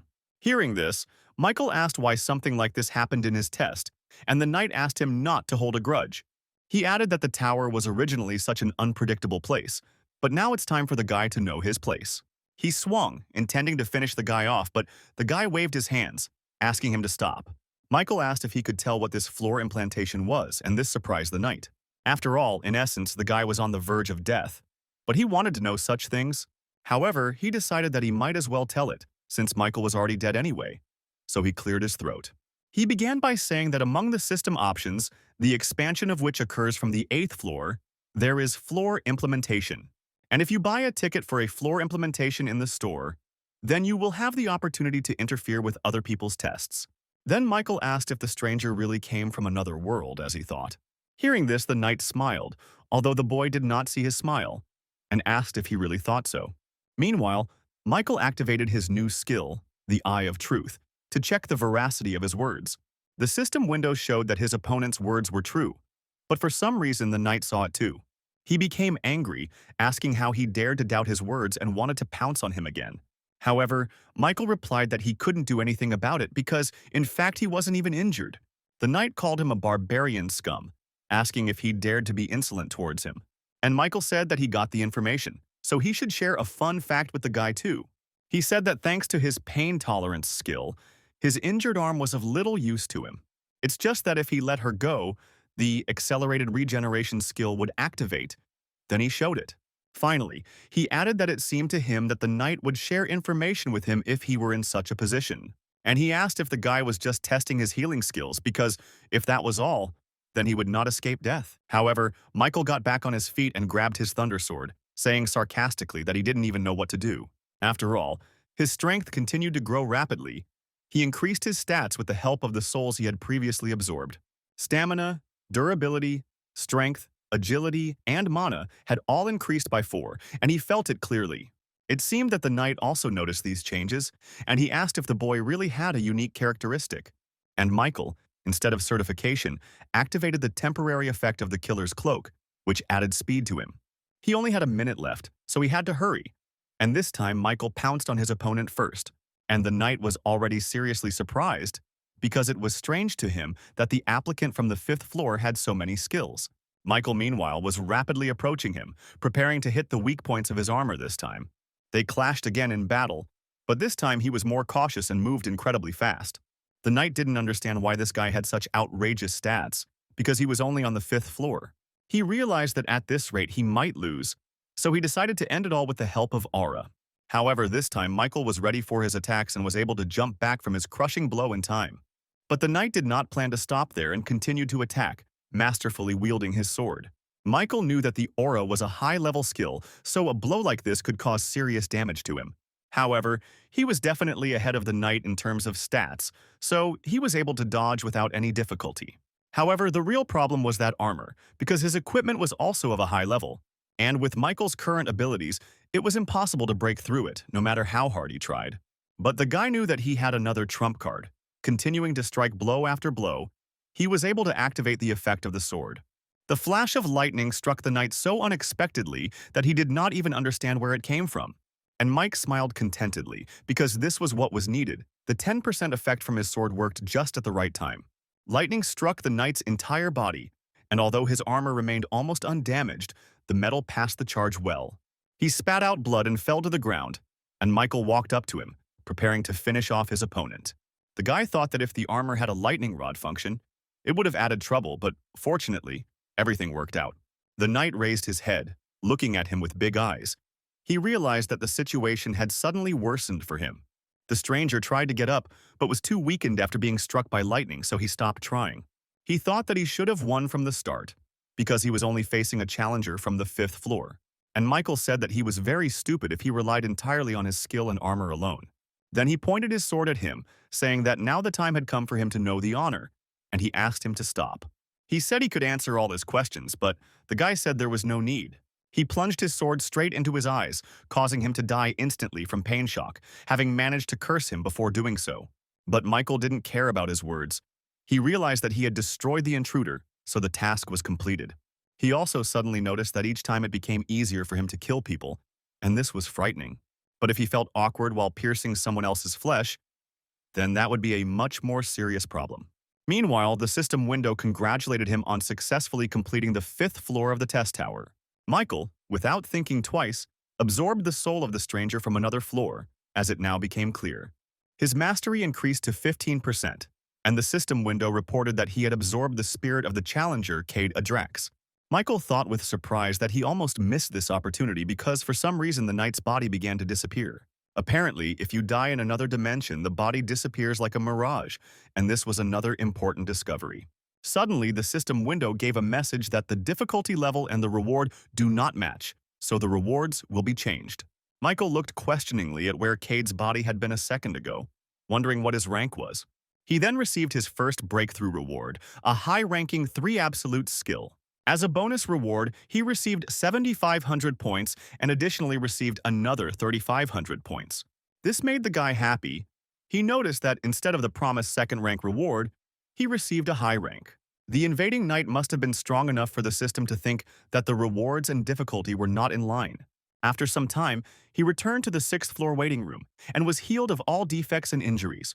The guy threw his equipment into his inventory. His shield was broken, but now he was thinking about something else. Michael tried to save his tickets to send questions to the 8th floor as much as possible, but he realized he had to use them. He activated the required command. He had 5 tickets in total and therefore 5 questions. Michael wanted to know more about the floor penetration and whether it was possible to find out about the impending invasion. When he finished, the system reported that his question had been sent and that an admin would answer it shortly. It took less than 10 seconds for him to receive an answer, and Michael was surprised that it all happened so quickly. But it was even better. He opened the received answer in anticipation of finally sorting out this issue. It said that the floor implementation is a system that allows another candidate to enter the test. However, the gap between them should be no more than 10 floors, and he could only intrude into personal trials. Then Michael realized that, in other words, it was like breaking a ladder while it was climbing. But then a new message appeared saying that this information was not available on his floor. And since the request was only half satisfied, the ticket to submit the question will not be used. It was a little strange for Michael, but nevertheless he was glad that his ticket remained intact. Then the boy thought it was time to use the items he had grabbed from the ground. One of them was the Croken Tower Restoration Chest, which allowed you to restore items. Michael used it to repair his secret hunter shield, making it as good as new in an instant. He then used another item called the Purity Stone, which might seem like a waste of money. But Michael believed that the feeling of freshness and vigor that comes with swimming was worth a couple thousand won. There was an hour and a half left before the 6th floor test, so Michael decided that he could still check the access to the results. But what was his surprise when he saw his nickname in 3rd place, and he had an epic rank. The guy thought that he had climbed quite high from 16th place, and if he continued like this, he would get an achievement. He was not yet aware of the advantages of being a pioneer, but he was getting closer and closer to them. And then he entered the community chat. But what was happening there surprised the guy very much because the atmosphere of the chat had changed. Applicants were looking for opportunities to acquire skills related to murder and robbery. It was clear that people had become selfish towards each other, as everyone was trying to survive and move on. Michael thought that in front of him was literally chaos and disorder. Mental resistance skills, which are now being actively traded, have the effect of reducing mental pain. And then Michael saw a message that made him a little surprised and remember what happened before. Someone in the chat remembered the challenger who released information about the 4th floor, saying that he changed his nickname. It was this man who then voiced the idea of killing each other. And now someone has found out that he has changed his nickname to Judge. Michael wondered if this time the guy was going to do the same thing as on the 4th floor. To begin with, he decided that he should remember this nickname well, and soon it was time for the test. Its theme was occupation. 50 minutes were given for everything, and the condition for successful completion was the capture of a stronghold. Michael entered the portal, wondering what the reward would be this time, since his rank had improved significantly. When he arrived at the testing area, he was surprised to see the sea and sunny weather in front of him. Michael looked around and saw what appeared to be their strongholds that needed to be captured. Suddenly, the system announced the selection of candidates to form teams. But for some reason, there was no one on the pier except Michael, and the guy was a little surprised that no one had shown up. He looked into the portal, but suddenly a spear flew out of it straight at Michael's head, which he definitely didn't expect. However, he managed to intercept the weapon before it hit him, and its owner was expected to appear soon. The guy who was holding on to him appeared literally the next second, so Michael had to step back. Seeing that someone had grabbed his weapon, the guy looked at Michael in surprise, continuing to fly. He finally landed and Michael asked him what he was doing when he had just attacked his own team. But the guy called him a brat, saying that he should also know what's what if he came into the community. After all, it said that killing was the easiest way to get achievements. Then, Michael asked if the main thing for them was to earn as many achievements as possible. To this, his new comrade replied that the guy should look around before playing the role of a righteous man. Michael decided to do just that and saw what the challenger was talking about, as other teams were also killing their members. It was a terrible sight. People went crazy in pursuit of achievements to earn as much as possible. Seeing the whole picture, Michael lowered his head a little and also took out his weapon, approaching the guy. Suddenly, he called him a hypocritical idiot, and he suddenly realized that now he had a new battle ahead of him. Meanwhile, other players continued to hunt each other, killing their comrades. But there seemed to be some who were disgusted by this bloodshed. Right now, two people got their hands on them. One of them, a plump guy, was glad to have met a man who shared his opinion. He thought that everyone else should come to their senses because, at this rate, they would all die here. But the one he was shaking hands with suddenly took out his sword and pierced the guy in the stomach, agreeing with his words. He was surprised that the guy shook hands with strangers without a drop of doubt, without even really understanding the situation. By killing his teammate, he earned the Vile Killer achievement and his durability increased by 1. This battle took place right before Michael's eyes, and in the meantime his comrade also spoke to him. He told him to stop acting like a saint because he himself wanted to achieve a new achievement. But Michael didn't answer him, and the guy thought that he was distracted, which meant it was a great moment to attack. He swung, intending to kill him, but Michael remained standing motionless until the very end. And only when the guy's blade was already near his eyes, he suddenly made a lightning-fast maneuver and pierced him first. The guy spat out blood, amazed at the speed of his opponent, who could have been his partner. Before his death, he regretted his decision, and Michael received the Traitor achievement, and his strength increased by 1. He himself thought that it was weak, because this was not the kind of test he was hoping for when he entered the portal. But at the same time, this test could be called a kind of event especially for him. After all, here he will be able to improve the mastery of his unique characteristic and perhaps get new skills. However, he decided not to specifically attack other contenders, but only to fight those who did so first.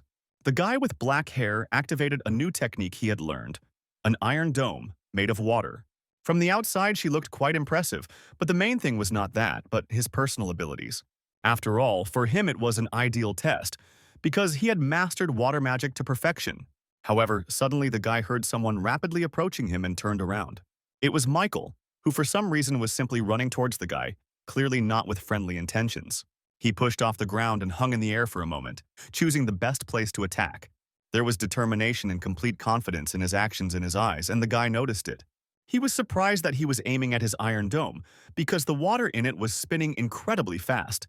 However, Michael actually planned to split this technique and landed right on the dome. Seeing that he had failed, the guy said maliciously that it was an impenetrable defense. Imagine his surprise. Michael suddenly broke through the top of the dome and flew straight at him. He kicked the guy and then finished him off with one precise blow of his sword, and he only managed to spit out blood. His dome dispersed, and the guy himself fell unconscious not far from Michael, who landed safely. He thought that maybe his actions were a little cruel, but what mattered was the end result. With his actions, he instilled fear in the other candidates, who began to think of him as a monster. He had just captured the stronghold that was the target of the test, and now all that was left was to defend it. He had to hold out for only 10 minutes, preventing anyone from capturing the point in the remaining time. Michael thought that breaking through this test would be easier than he thought, since the challengers were mostly low-ranking. The tests on the 6th floor made me think about many things because they revealed the essence of a person. Distrust of other people, darkness and despondency, nurtured by the Tower of Trials, and also hatred and the desire for power. You think that sympathy is real hypocrisy, because even if he managed to drive away his rivals from himself, eventually someone was going to die anyway. The system window gave a message that an enemy had joined him. He looked back and saw 4 people stepping into his stronghold together. One of them, a tall blonde man, said that the guy must want to know why there were 4 of them. But Michael replied that even without his explanation, everything was as obvious as it could be, because they were just 4 idiots. Gathering together, they formed a squad of assassins to earn more achievements. The blonde happily agreed, saying that he had grasped the essence, and now his sentence would be carried out. He suddenly became serious, telling the guy to die, and after these words, his comrades rushed to the attack. He noticed the fat man had a bucket of water, which surprised him, and the other guy was moving quite quickly and unpredictably. Michael prepared to defend himself, taking a stance, but the next moment his hand seemed to be pierced by a sword. It turned out that the guy who stayed with the blonde used the fusion of hearts technique. It was his unique characteristic, and through its use, Michael now shared his pain. Taking advantage of this, the guy drew his sword and swung it to strike, but he was aiming at himself. And then he pierced his own hand, which made him wince in pain. But it bothered Michael more. Due to the unexpected pain, he dropped his sword and now could not defend himself from the two attacking guys. Things were bad, so he activated the pain tolerance skill, and all types of pain decreased by 15%. But the very next moment, a big guy with a bucket of water approached him, which surprised Michael at first. He poured it on the guy, and he was convinced that it was ordinary seawater because the sea surrounded them. Only then a message appeared that he touched the water from the 6th floor, and his strength decreased by 10. The same was true for agility and endurance, and the penalty duration was 3 minutes. Michael realized that in this test the seawater was not easy, and touching it would result in a penalty. Meanwhile, his opponents had almost reached the distance where any attack would pass and hit him. It was a terrible situation for Michael, but he knew that only an ordinary player would have failed in this situation. After all, he himself had long since surpassed the boundaries of human capabilities and possessed incredible skills. The first to attack was a guy who moved unpredictably, which could not be said about his attack. Michael dodged her without much difficulty, saying that he had to admit, the boys had come up with a pretty good strategy. However, he added that they had made one very serious mistake, and he reached out to the face of the first of them. After all, they had chosen the wrong enemy, and with these words he hit his head on the floor of the strong point. Michael did this with surprising strength, considering that his strength was limited by the penalty. For the guy, it was instant death, and his 3 comrades froze in surprise, amazed at Michael's strength. In the meantime, he received a new skill, Contempt for the Weak, as well as the achievement One-Hit Kill. The new skill allowed him to increase his strength if the enemy's stats were lower than his own. Just at that moment, another of the 4 pounced on him, pouring water on him, and all his stats were lowered. Thus, Michael's new skill was activated, and he attacked the big guy first.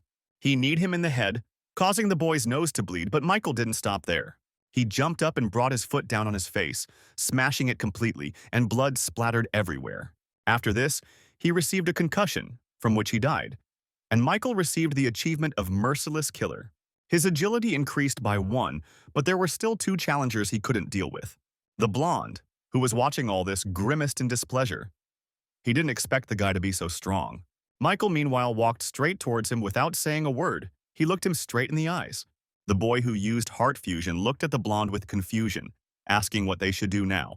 Instead of answering, he suddenly swung his sword and hit his comrade right in the leg. He screamed in pain, but it was transmitted to Michael too, who grimaced from the unpleasant sensation.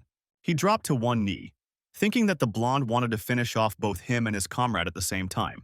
Fortunately, his pain was limited by the effect, but it limited his actions.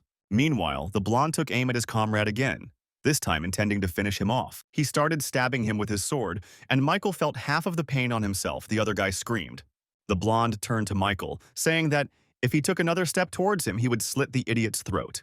Michael understood that even with pain tolerance, it would be difficult for him to react to the enemy's attacks. So, as expected, upon hearing it, there was only one answer, which again included murder. After all, he must kill the challenger who activated the fusion of hearts as quickly as possible. With that thought, Michael threw his shield, putting all his strength into it, and it turned back into a flying axe. As a result, he cut the guy's throat, which only caused him to think that he was dying, and then he died.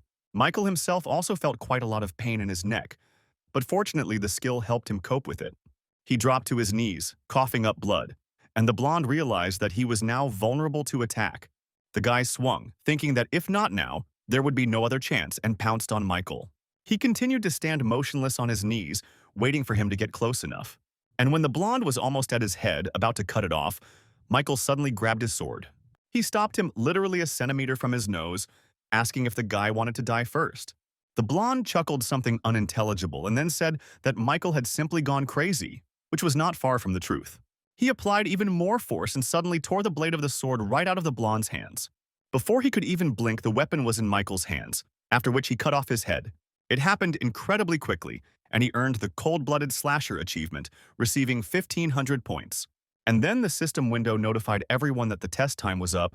Michael's stronghold had been captured.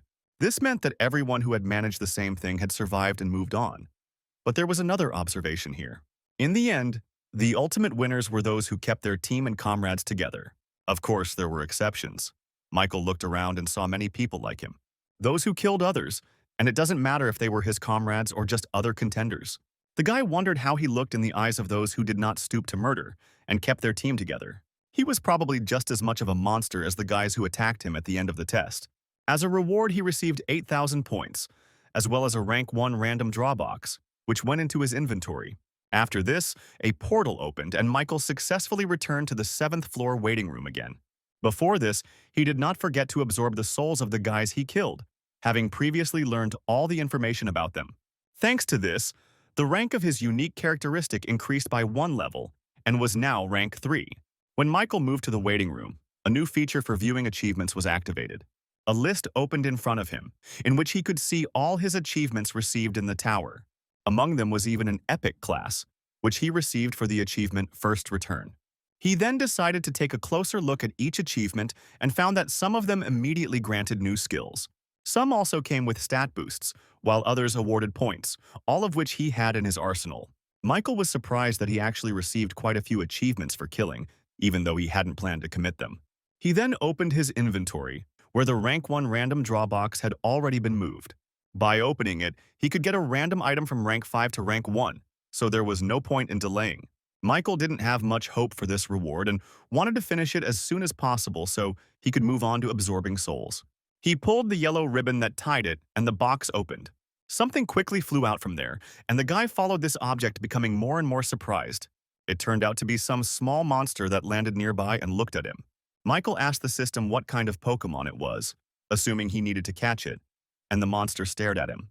Then the boy pounced on him, reaching out to grab the creature, but it turned out to be agile.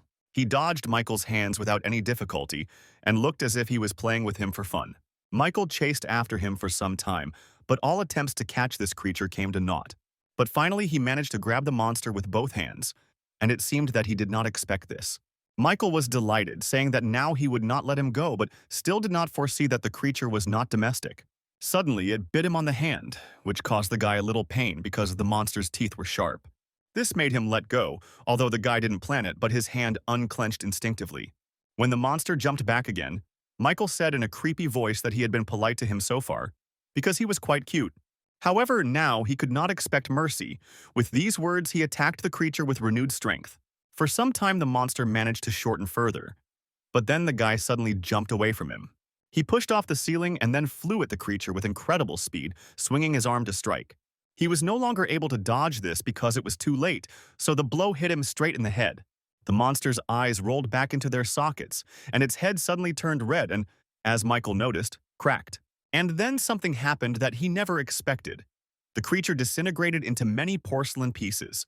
Michael saw a beautiful necklace appear from them. It was said that he had received a rank 1 item. It was a wrought iron pendant, a steel pendant imbued with the soul of the blacksmith who had worked with it all his life. It increased the effects of metallurgy and swordsmanship skills by 7%, and also had a special property. When possessing mana, an exclusive effect was activated, Steel Protection. This effect was that his skin absorbed 10% of all physical damage. Michael realized that this was a really cool item, as it was equipped with both attack and defense. The guy thought he didn't expect anything from this prank, but ended up winning such a big jackpot. However, when he put on the pendant to test its power, the system window reported that his mana was depleted. Then he realized that this effect was very cool, but the price for it was his mana, which from now on had to be stored. Now Michael decided to check the rank of the unique characteristic status, which increased by 1 rank. But then suddenly a message from the system appeared, asking if he was ready to proceed with the 7th floor test. This surprised Michael a little, because usually the time before the test was announced first. He wanted to check if this was the case for other participants, so he went into the community, where he confirmed his suspicions. And so it was. Now everyone could proceed to the next test without waiting for the others. But there was still an atmosphere of desperation in the community to return home. So everyone was a little indifferent to the fact that the waiting time was gone, but Michael noticed something else. The manner of communication in the chat also changed. Now people were increasingly discussing people who betrayed their comrades. Michael was sure that all these maniacs had gone quiet now because the 7th floor test would be personal again. But one had to be wary of those who used the lives of their comrades simply as tools to gain achievements. And most importantly, Michael must develop his skills so that they become unshakable to any variables. Then, the guy finally checked his stats window and saw a new additional effect. Now he could use the souls of the dead to protect his body, but at this time his energy would be proportional to the force of the blow. The guy also noticed that the description of the basic effect was now more specific, which surprised him. After all, if previously the main emphasis was on strengthening stats, now souls could be used differently. He could use them both as a magical power and as a protective shell.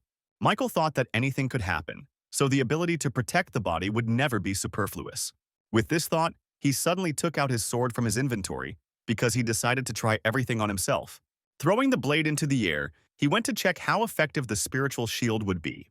Michael held out his hand, deciding to take a risk because even if the sword cut it off, the waiting room would heal everything. The blade, meanwhile, continued to spin, rapidly approaching his hand. And then, when the weapon was about to touch his flesh, the effect of his characteristic suddenly worked. The system window reported that the soul of a guy named John Flock absorbed the damage from the attack and disappeared. He was left with 3 of the 30 souls in his possession, and Michael thought the defense had exceeded his expectations. After all, she had acted quickly, without allowing the slightest harm to be done to him, so it was possible to draw a new conclusion from this. It's better not to absorb all the souls at once, but to always have a couple in reserve for your own protection. After that, Michael opened the board with the results of the 6th floor test, wanting to see his progress.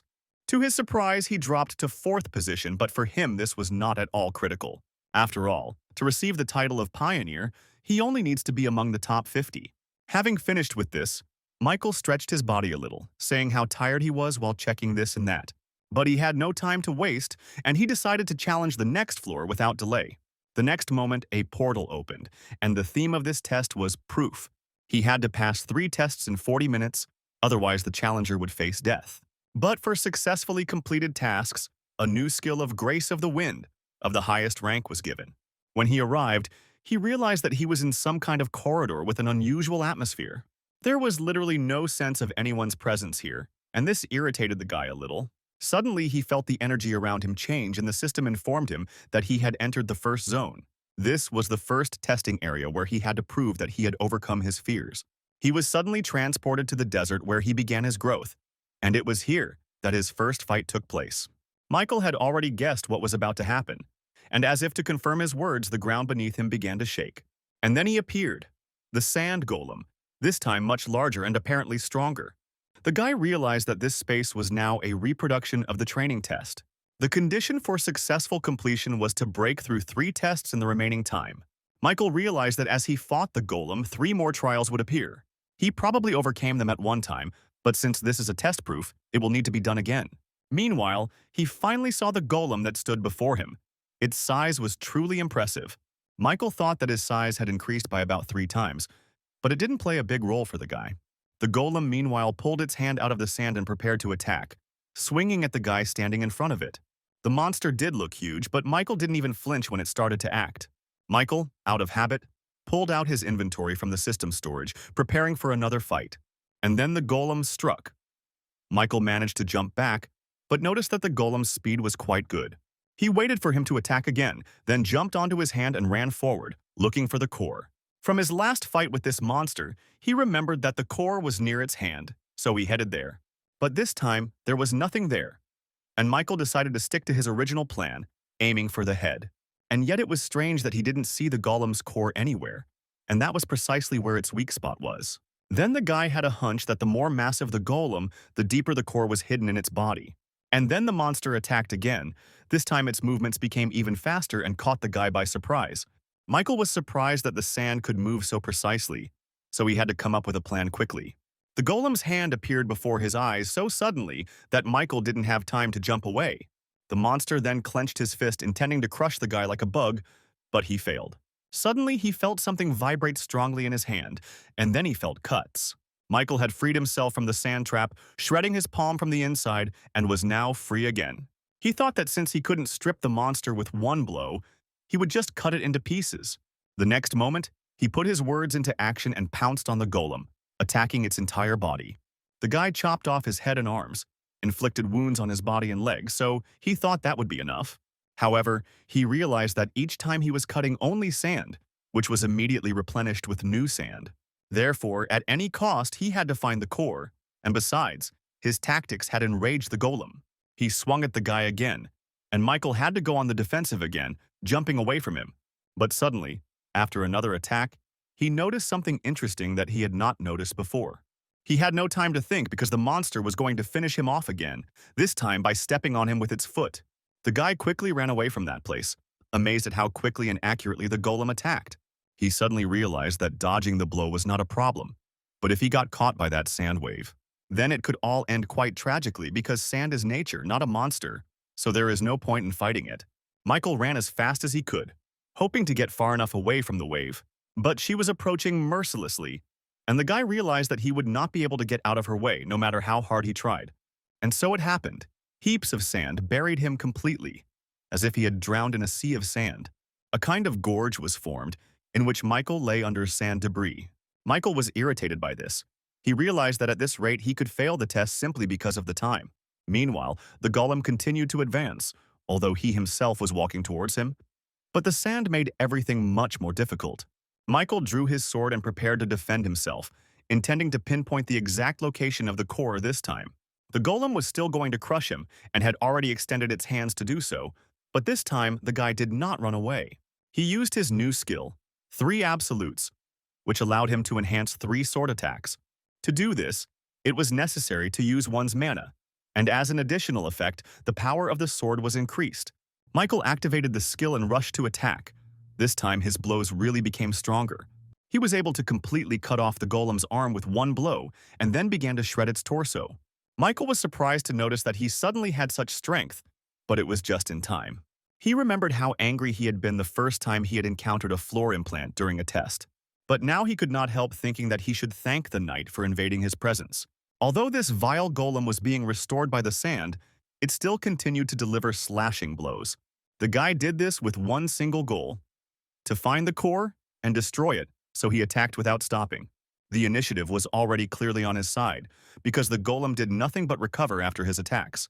Michael felt like he had already cut his entire body, but for some reason he still hadn't found the core. This was already starting to piss the guy off because this could go on forever, and he only had 30 minutes left. But suddenly Michael made an interesting and slightly strange discovery for himself. He asked when the golem had become so cute, since before that it had been much bigger. Hearing that he was called cute, the golem's cheeks turned red. Apparently even the monsters enjoyed the compliments. But it seems that the sand that makes up his body cannot be extracted from the environment indefinitely. That's why it decreased in size. Michael had already figured out what to do in this new situation. He smiled evilly, turning to the golem and asked if it wanted to lose a little more weight. The monster didn't really like the offer and he shouted something in response, but the guy didn't understand his shouts. He pounced on him again, and the golem had no choice but to attack back. He swung his fist at the guy again, but he still didn't realize that these attacks were already useless. Michael easily cut his arm and continued to cut the sandy body without stopping. The guy did this with such incredible speed that it became increasingly difficult for the golem to recover. Soon he fell down, his legs and body were eaten away and his hands were cut off. He was immobilized. This time Michael decided to wait until he was back on his feet, and now he looked much smaller. To be more precise, he looked the same as the first time the boy fought him in the training trial. But this also meant that he could now clearly see the golem's core, just like the first time. It was on his back, and since the body was covered with a thick layer of sand, it became extremely difficult to get to it. Michael also thought that he should have sped up, since he only had 40 minutes for the test.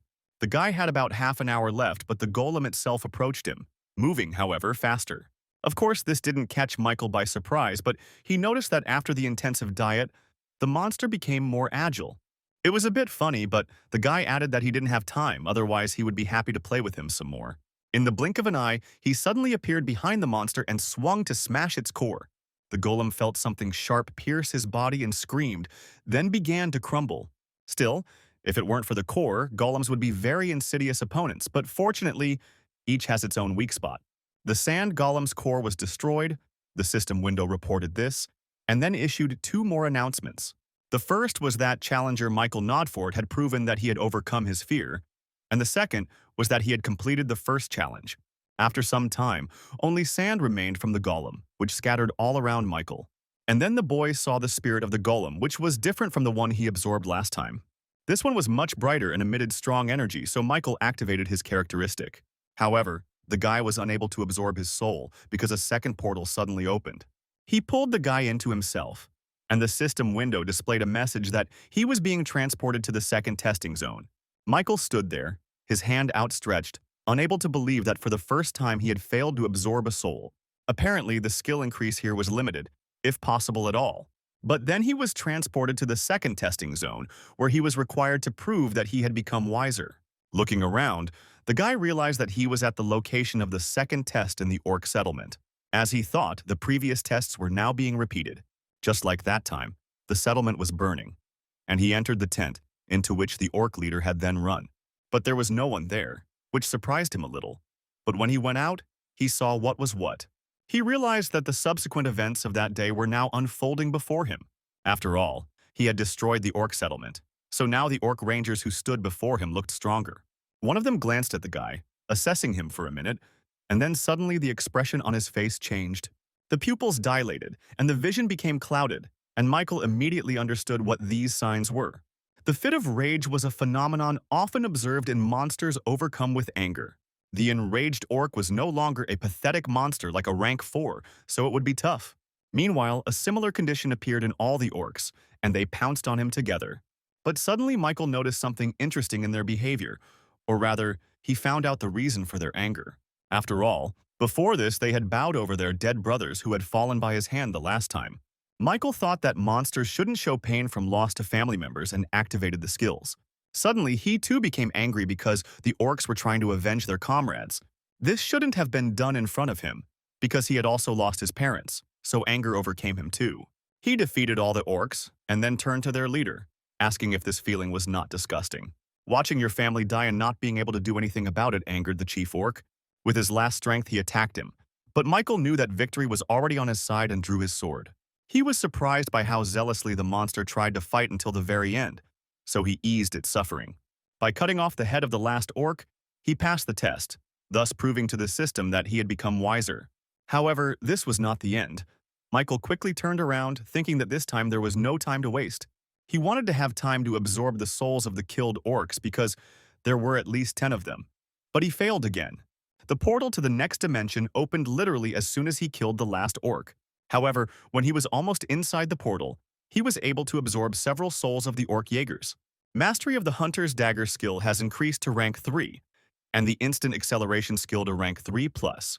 And then he entered the final testing area, expecting it to be a mind-blowing experience this time. To his surprise, he found himself in the 6th floor testing location where he had been just this morning. This was the very battlefield where the stronghold had to be captured and held. However, Michael noticed that the layout of the tiles was different, and this time they were made of slippery metal. But there was nothing to be surprised about, since the previous test, So Ignorant, had received the label Wisdom. The guy opened his inventory and took out a life potion that increased physical and magical strength by 20%. Without thinking twice, he drank it and immediately felt the effect. His strength was restored. A few seconds later, he stood there wondering what to do with the flask that held the potion he had drunk. And then he decided that he could make a little mess in the Trials Tower and threw the flask straight into the sea. It is not clear whether it was because he did this or for some other reason, but suddenly a wave rose behind him. It was so huge that it knocked down the metal plates and started moving towards the guy, and he realized that things were getting hot and activated the exclusive effect of the killer's cloak. His movement speed increased by 15% for a minute, allowing him to quickly run away. Michael thought that the tests before had repeated the existing rules, so that was the case here too. It turned out that he needed to find and capture a stronghold, and before that, he had to avoid water from the sea. Luckily, his speed was higher, so the wave couldn't catch up with him, or so he thought. Michael decided to just keep moving in the same direction, but suddenly the slab beneath his feet shook. Before the guy could jump to the other one, a large wave lifted him up along with the slab. He lost his balance and fell, and the system reported that he had come into contact with water from the 6th floor. Strength, dexterity, and endurance were immediately reduced by 10, and the penalty lasted for 3 minutes. Michael thought that when the idea of the tiles remaining in the same order, it was a kind of hope that there was at least some common sense in the Tower of Trials. She proved that it was not so. The guy realized that he was going underwater and activated instant acceleration. Pushing off from the tiles, he ran along the remains of the path, no longer afraid of coming into contact with the water. So he managed to run a little more, but the situation was becoming more dangerous. After all, one wrong move and he would have fallen into the sea, and the tiles would have buried him. as if in a grave. Michael couldn't even imagine that it was possible to die so easily in such a place, so he kept moving. Finally, he saw a stronghold that seemed like salvation to him, and the guy headed towards it. The red tile of the stronghold was getting closer and closer, and Michael felt that he was almost there. Soon, finally, this annoying ordeal would end, and this thought gave him strength. However, suddenly the water around the stronghold began to swirl, forming a new wave. Michael thought that now the Tower of Trials had decided to go completely mad and finish him off. He barely managed to react, dodging in time the wave that would have swept him back into the sea. There was only a little bit left to the strong point, and now he could run towards it on the slabs and not in the air. But suddenly, when there were only a few meters left to the stronghold, the wave took the form of a rotating vortex. It was so unexpected that Michael did not have time to jump aside in time, and the wave's attack caught up with him. He realized with horror that he was going underwater, so he decided to try to use the effects with his last strength. He activated the effect of the Forged Iron Pendant, which absorbed 10% of all physical attacks. Also, the soul of the Orc Ranger, which he was able to appropriate for himself, absorbed the damage inflicted on him and disappeared. This happened twice more, and Michael realized that if it weren't for the improved stat rank, he would already be dead. After all, the guy clearly felt the shockwave, but right before the blow could cause him any damage, the shield blocked it, and thanks to this, Michael was able to return back to the path of slabs. It was pretty close, but he managed to survive, so he continued running towards the stronghold. The waves did not retreat either. Rotating, they followed him, rapidly taming the distance. Then suddenly the effect of the assassin's cloak ended, and he lost his speed. This was very bad for Michael, because his mana was already at 0, and what if the instant acceleration failed? That would definitely be the end for the guy, so he decided to use what was at hand, namely his souls. There were still a few Orc Jaegers left in reserve that he was still able to absorb, and now he ate one of them. Thanks to this, he was able to replenish his mana and felt his strength return. It was just in time. The waves had meanwhile almost reached him and were again approaching from different sides for a new attack. However, Michael returned to his speed and saw that there were less than 3 meters left to the strong point. He overcame the last slabs and was about to jump onto the red slab of the point, when suddenly he saw an obstacle. The last plate was lifted into the air by the shockwave that hit from below and created an obstacle. Seeing this, Michael was surprised and even a little scared because he was losing time, and for him every second was precious.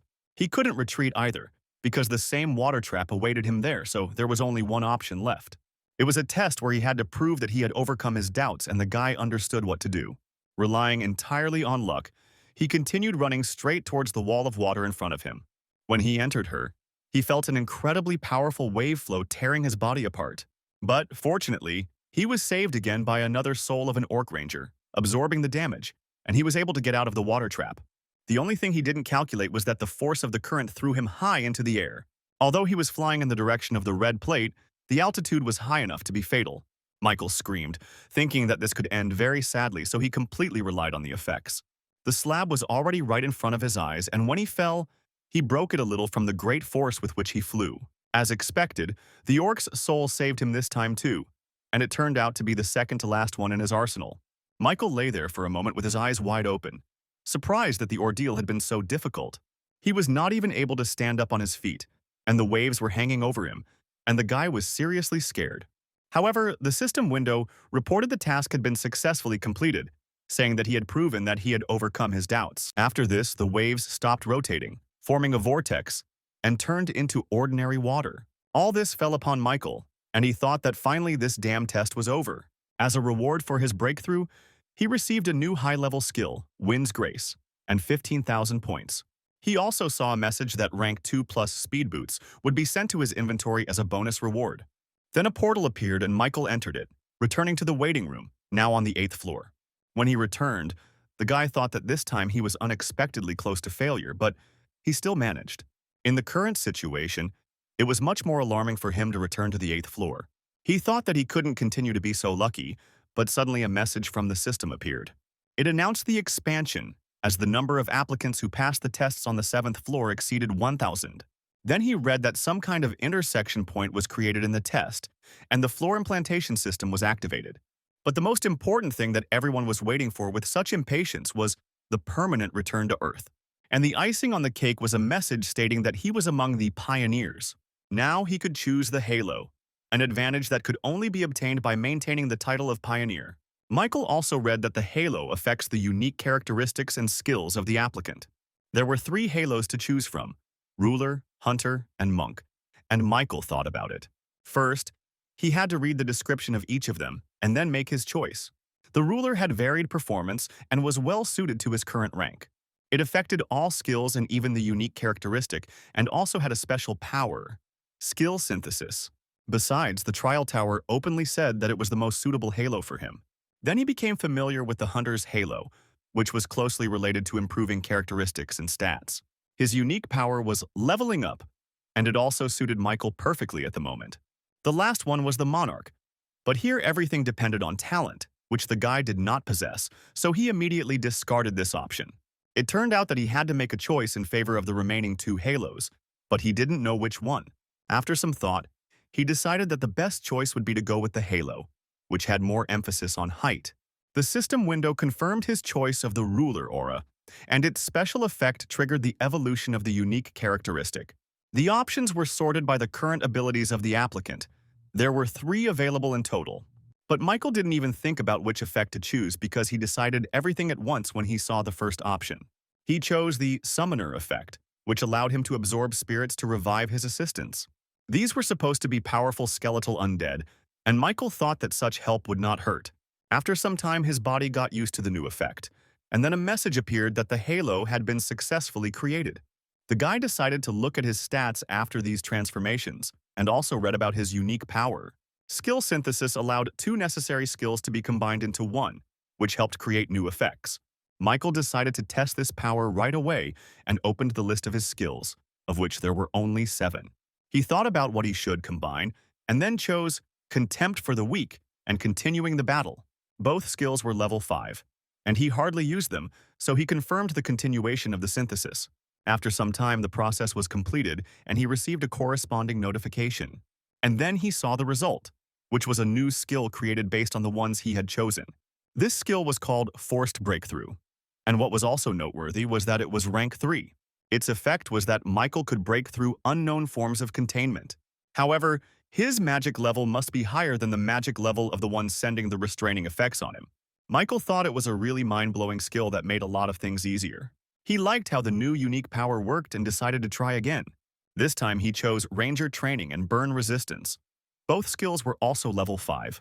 The guy froze in anticipation, thinking that the system would not disappoint him this time either.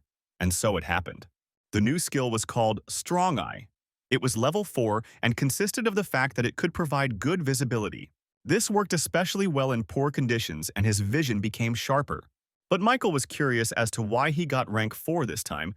He thought the previous skills were combined better. Based on this, it could be assumed that the combination of skills also played an important role in the synthesis. After that, he closed all the windows and fell on the bed, because he was very tired from the long battles. Michael thought he had already gone from holding the status of a pioneer to receiving the Halo Award. But for some reason he felt a little wounded, as if he had achieved everything not through his own efforts. He lay there for a while longer, lost in thought, and then suddenly jumped out of bed, saying that it was time to get back to work.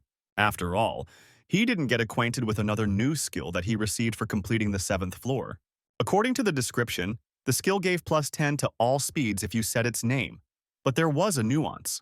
Michael could use it a total of 7 times and increase his speed to 70%. But after that, there would be a 24-hour cooldown. However, Michael was blinded by the thought that his speed would increase by as much as 70%, and he would be able to dodge any attack.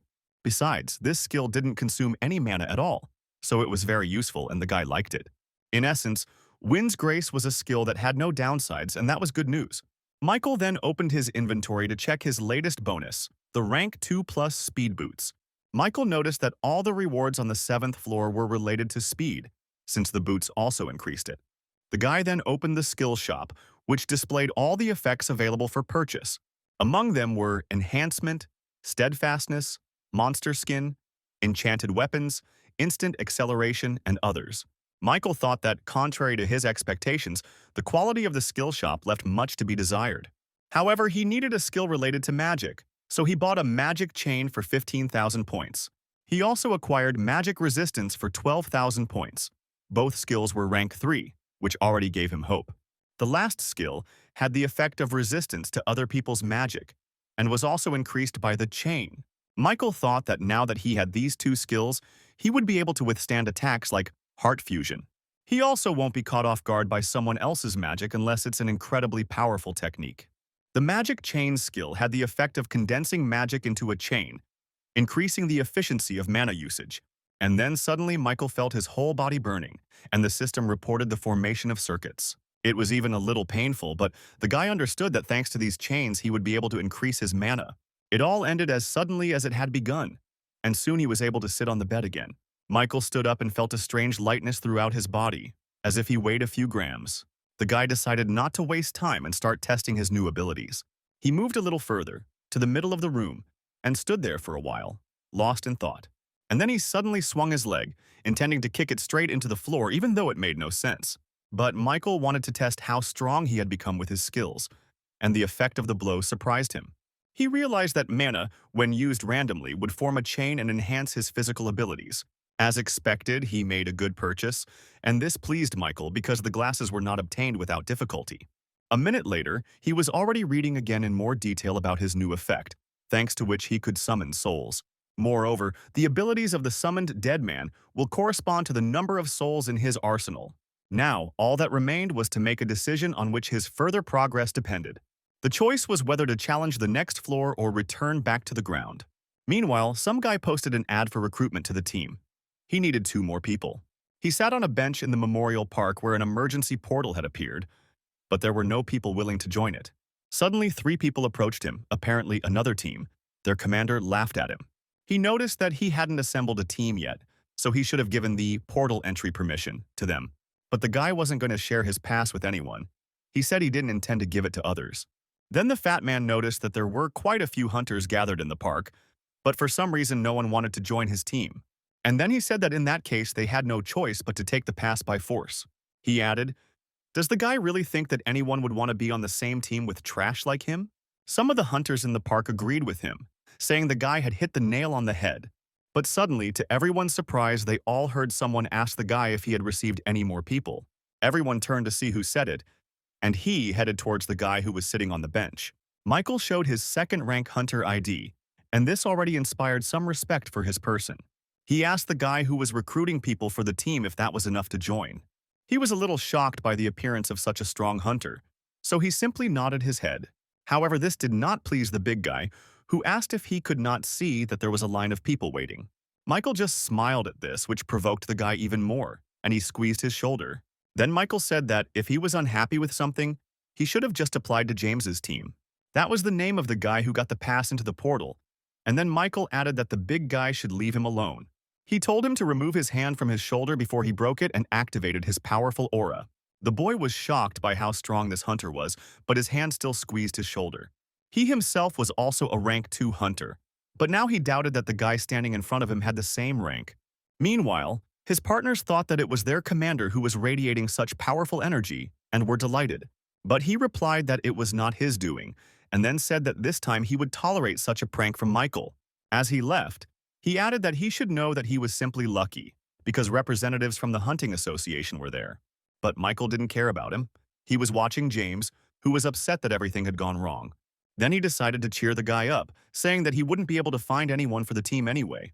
Therefore, they should not waste any more time and go into the portal together because their strength would be enough. But James didn't seem to be convinced, and asked again if Michael was really going to handle everything with just him. He answered positively, and soon they were the first to enter the portal, which took them to some kind of dungeon. James immediately rushed to look around the area, not believing his eyes that he had gotten inside. Apparently, this was his first portal. But Michael said that he didn't need to worry too much. After all, he himself will be able to deal with most of the third-rank monsters, so the guy doesn't have to worry. Then the guy asked if Michael hadn't said before that it was his first time in the dungeon too. The guy added that he should listen to him carefully because their lives were at stake. He suddenly asked Michael who he thought had the highest mortality rate in the dungeon, rank 4 or rank 2 hunters.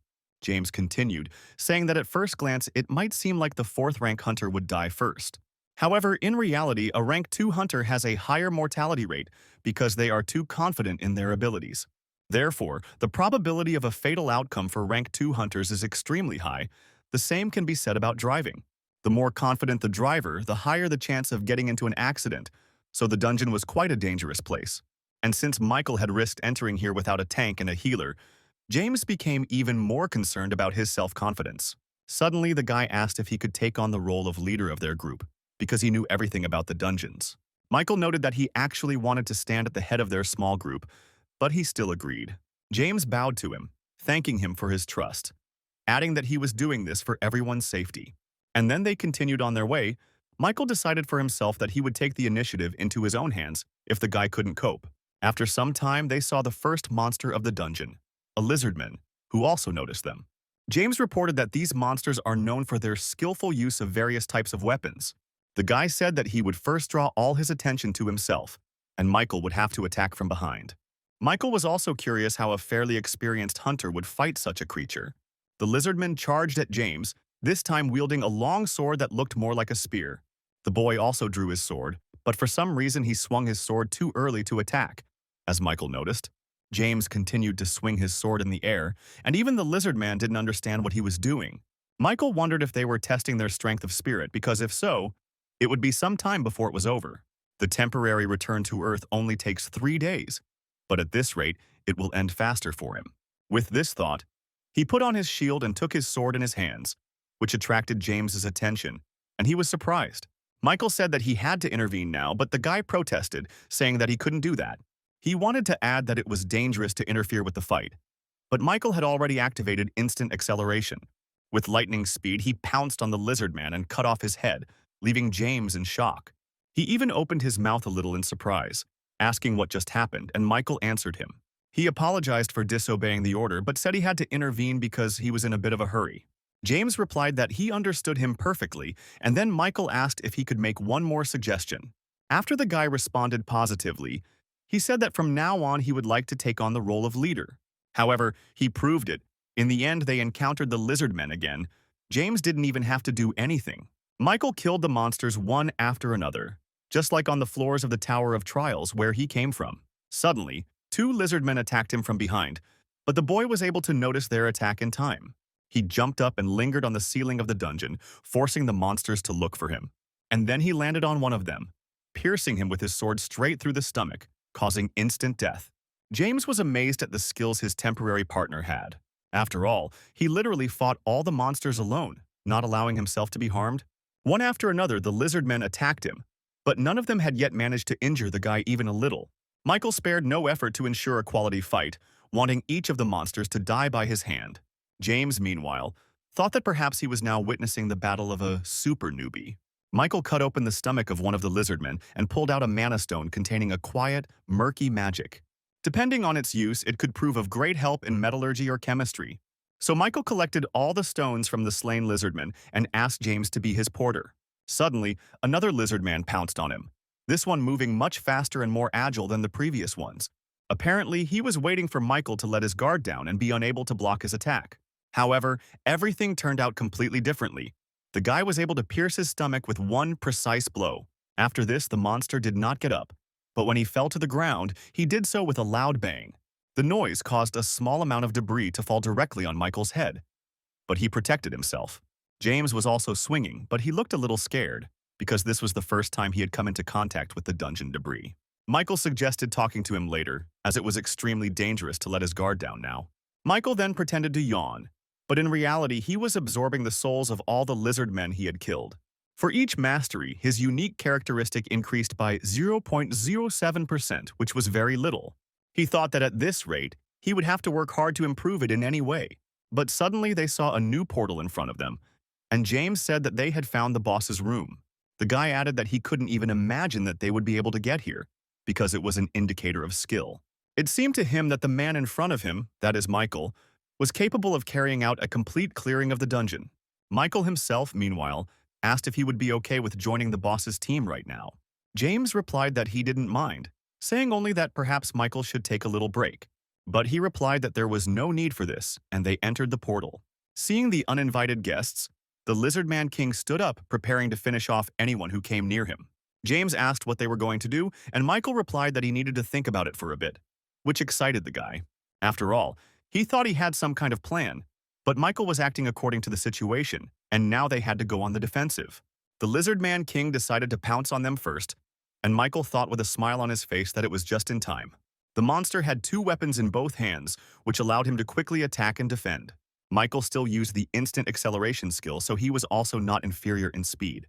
However, the reflexes and reaction speed of the Lizardman King, given his size, amazed the guy.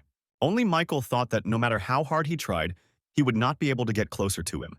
After all, he was still not fast enough for Michael to match his fighting pace. In an instant, he found himself behind the boss and swung his blade for the first attack. However, to his surprise, the Lizard Man was able to not only reflect the attack, but also hit him back with his tail. The force of his blow was so great that the guy was thrown straight into the rocks, and this was not good. James clutched his head, thinking that the Master Hunter might not survive after this, although he hoped that was not the case. Luckily, Michael's damage absorption effect with Spirit kicked in, and he remained unharmed. Now he decided to act more carefully, but at the same time it was a good way to test new skills. The Lizardman King was surprised that the boy not only survived, but was also standing on his feet again. Michael addressed him, saying that, unfortunately, not even a single stone remained of his throne. He asked if this seemed like an ominous omen to him, and, strangely enough, the boss understood him. Suddenly, he activated magic and his power instantly increased. And then something strange happened. The monster suddenly screamed furiously and released a bright purple beam from its mouth. This was its skill. Michael then saw a message from the system that he had been subjected to the Wave of Vengeance skill, and his speed had been reduced by 25%. However, the guy did not plan to give in to his opponent in speed and decided to use his trump card. He activated Force Breakthrough, and since his magic level was higher than the boss's, the slow effect disappeared. Seeing this, the Lizardman King was even more surprised, and now he felt a little uneasy. And Michael thought that the breakthrough skill was the result of synthesis, so he had doubts about it. However, its effectiveness was very high, and as a result, it was able to block the enemy's skill. Suddenly, he heard the voice of James, who fell to his knees because his body did not obey him. The boy turned to Michael for help, and he suddenly realized that it was the boss's doing. He looked at Michael with interest, as if asking what he would do now. And then he rushed towards James, which made Michael act even faster. After all, he rushed after him, trying to protect his friend and telling the boss that he was his opponent. But the Lizardman King didn't even turn around. He was determined to finish off at least one of them. Things were bad. Michael saw that the distance between them was too great and he couldn't keep up. And then a crazy idea came to his mind. He thought that if he couldn't help the guy himself, let others do it. The item in his arsenal had another additional effect of his unique characteristic. He used Summon Dead near James, and two dead skeletons immediately appeared around the guy. Each of them had a blade, and they were determined, covering James with their bodies. Of course, such warriors could do nothing against the power of the Lizardman King. But that was not what Michael used them for. He himself understood that they did not have enough strength to stop such a giant. But the second gained with their help was worth it.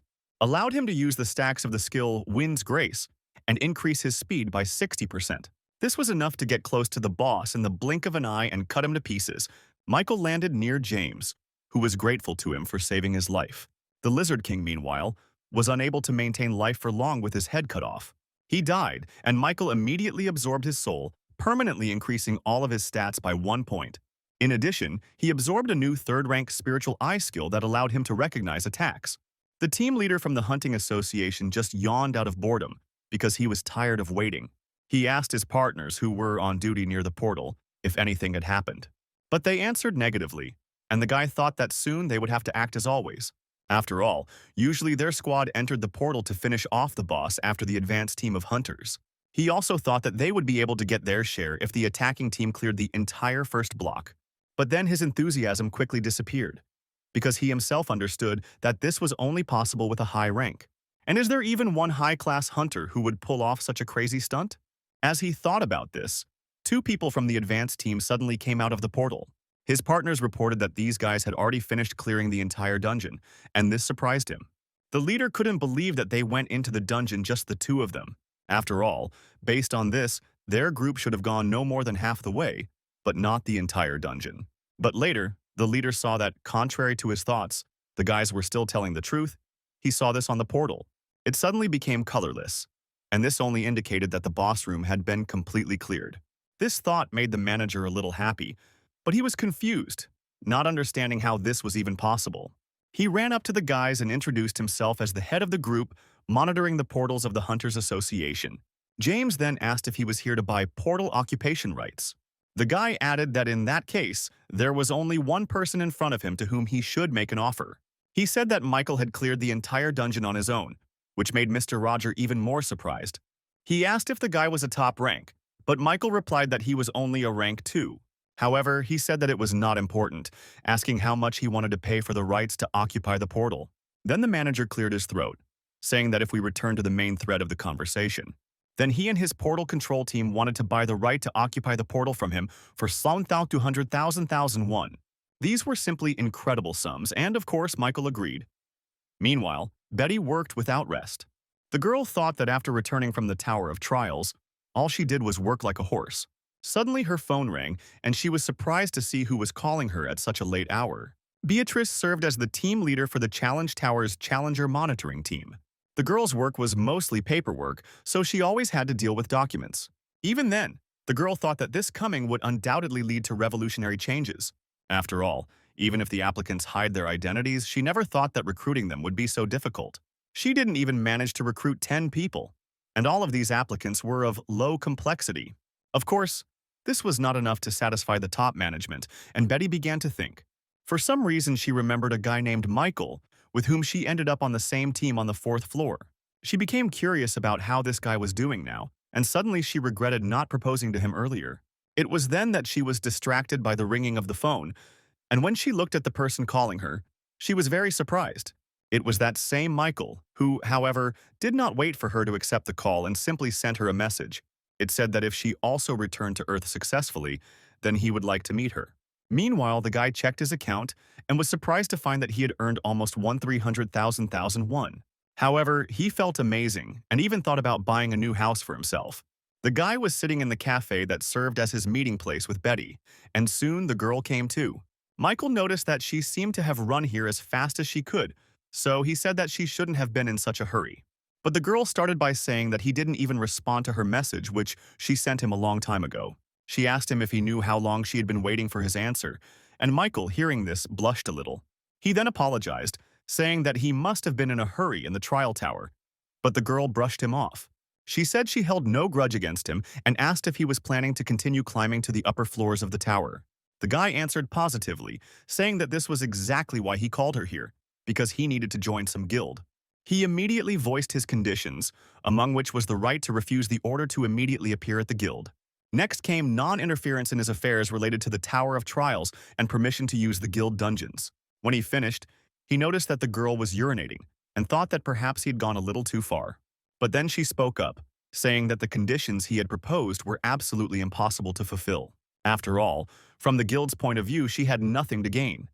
And then Michael said that perhaps he had asked for too much. Suddenly, he took the girl by the hand, pushing his fingers into hers, and she didn't even want to think about what it meant. She desperately invited him to join their white guild, and then suddenly added something unbelievable. The girl said that she would do everything to make these impossible conditions feasible, which surprised him greatly.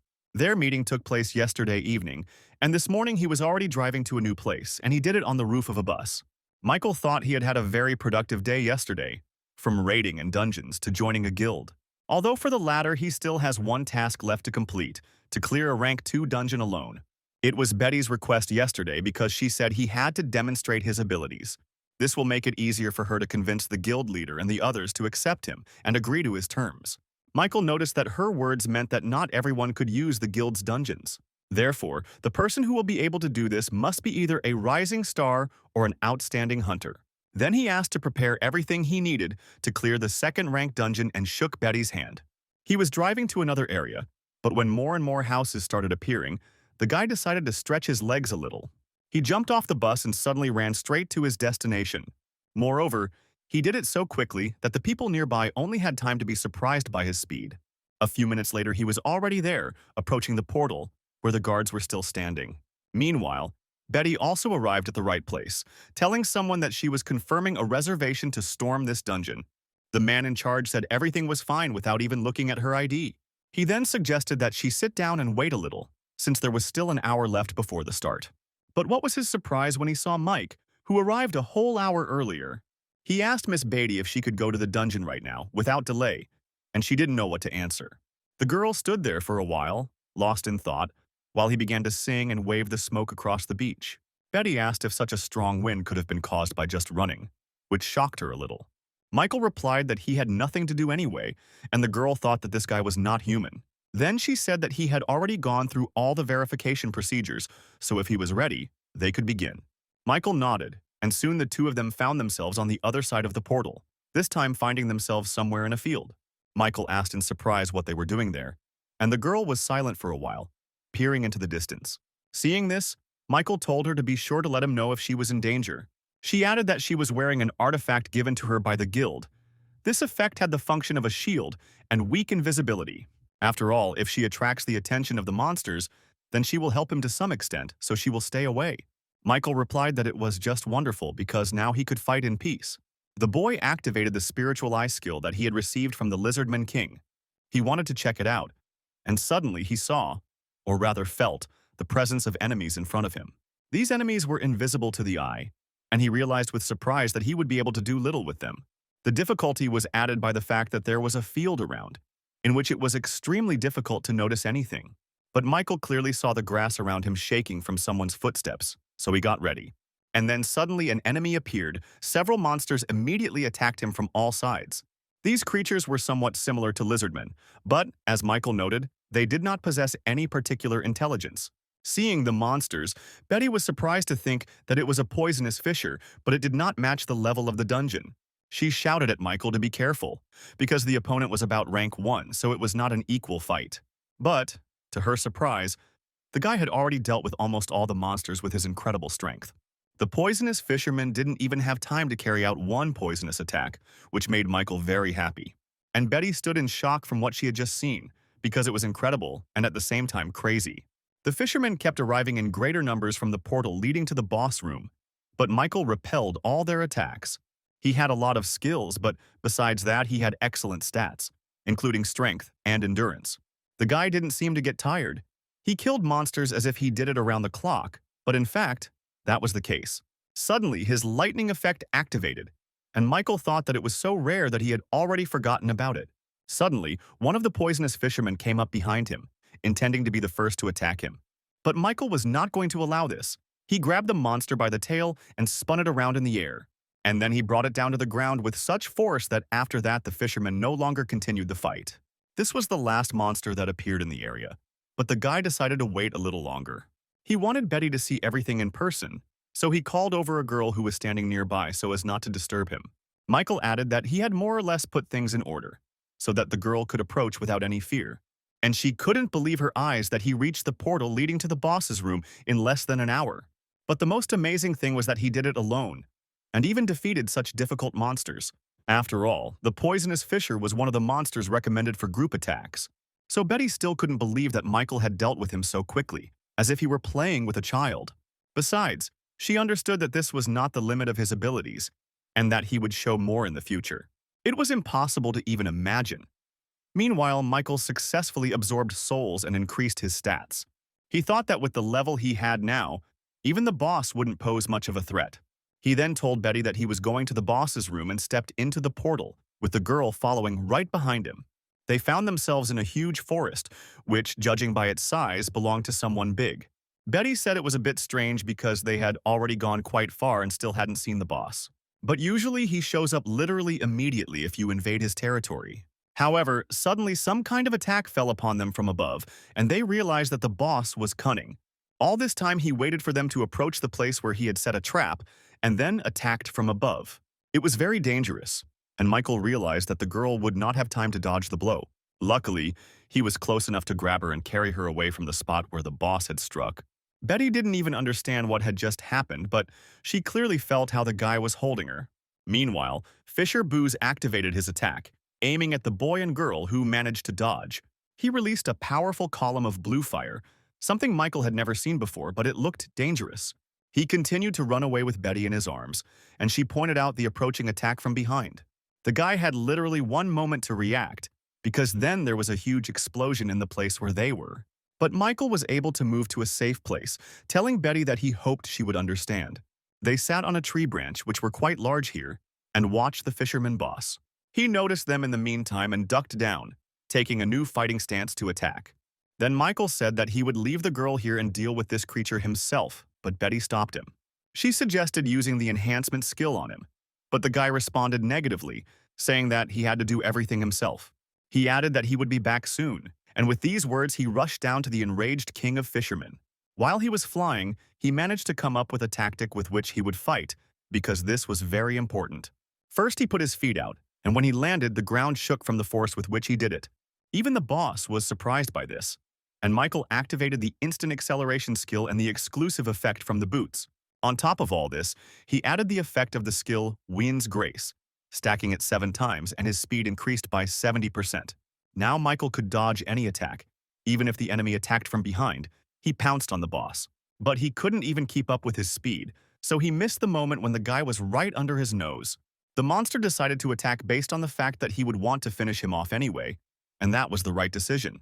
But before he could do any damage to Michael, he used the 3 absolute skill. Thanks to him, the boss was defeated, and out of habit, the guy chopped off his head and looked up at Betty. The girl kept her eyes on him the whole time. And then a system window appeared, informing her that the boss had been defeated. Betty thought that now she was completely confused about who the monster was, because Michael's abilities were incredible, and he involuntarily thought that he had gone a little overboard with cutting up the boss, but now it didn't matter.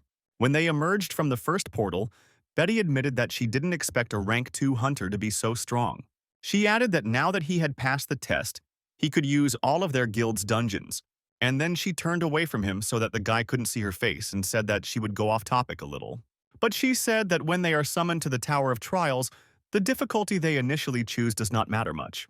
After all, even at low difficulty levels, candidates will face increasingly challenging tests, and vice versa. Even at high difficulty, if the performance is poor, then the candidate can slide down to low. Finally, the girl said that, based on this, one could conclude that his level of difficulty was murderous. So she hoped that the guy would try to be a little more careful in future tests.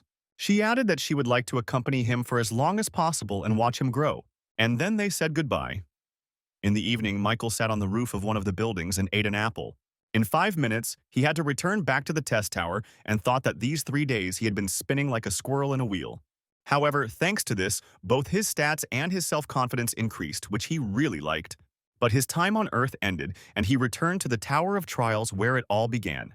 The guy was even glad to move there again, because for some reason the challenges attracted him. Once he had rested a bit on the bed, Michael stood up and called the test command.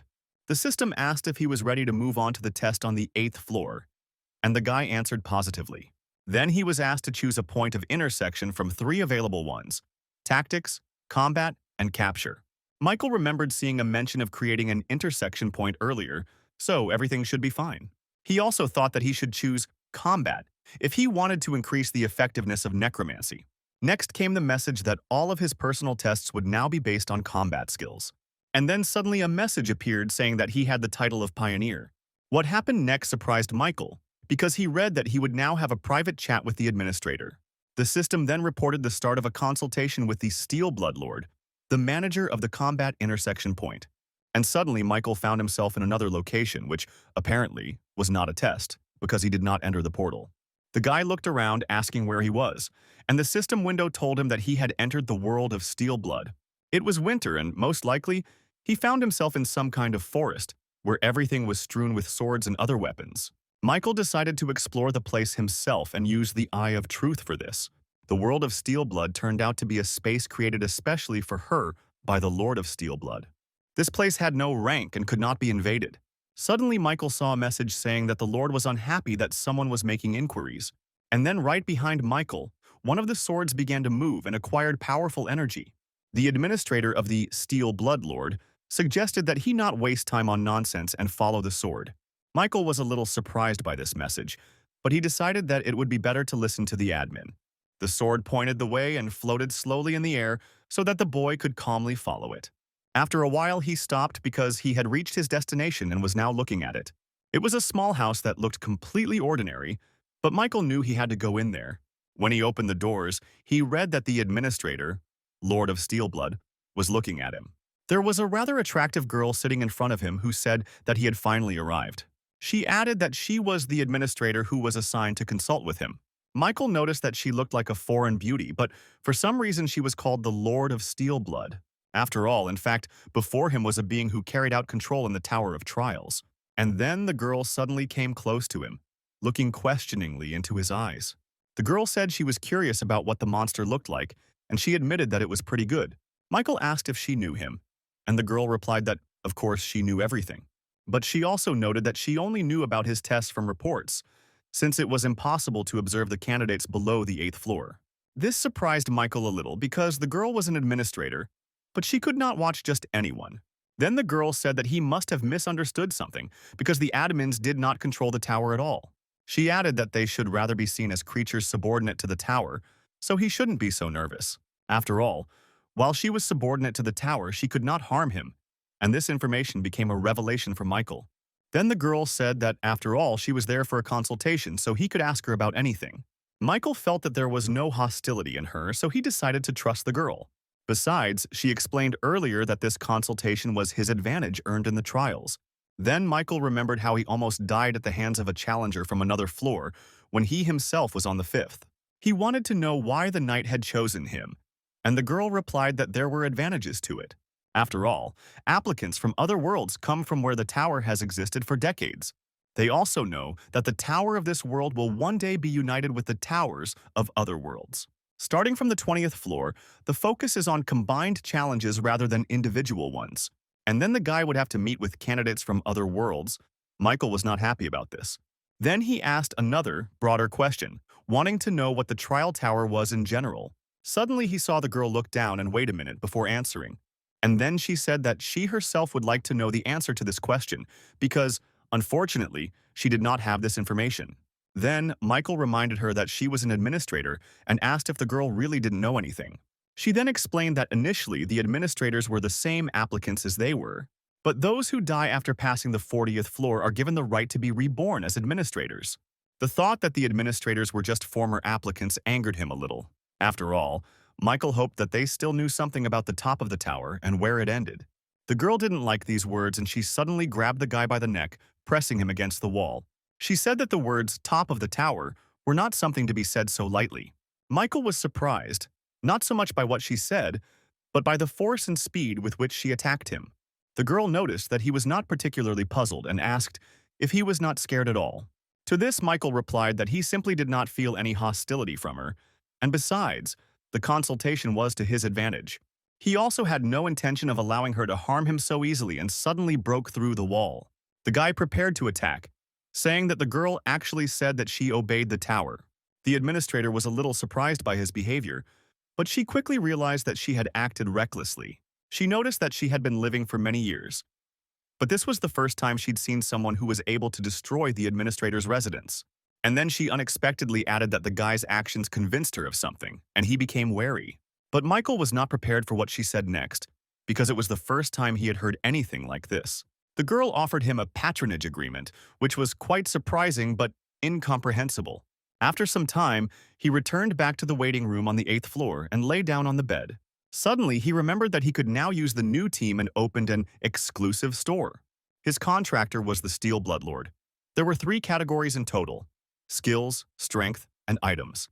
The guy remembered how the girl had told him that she couldn't pass up a candidate who was both brave and talented. And then the system window asked if he wanted to sign a patronage agreement. Of course, Michael agreed and read that he would soon have access to an exclusive store. As a special benefit, all of his stats would increase by 1, and he would also receive special points. Michael selected the power category in the exclusive store and became familiar with its 3 components. He wanted to see the list further, but received a message that he could only do this on the 10th floor.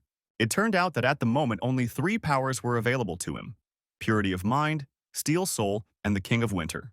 He opened the first one's description and read that it allows one to maintain rationality in any situation. The power of Steel Soul allowed the mastery of all types of weapons to be increased by 2.32 times. The last power temporarily increased the user's stats in cold conditions, and he would not feel the cold. All these descriptions seemed somewhat ambiguous, and Michael thought that he would first accumulate some more CO.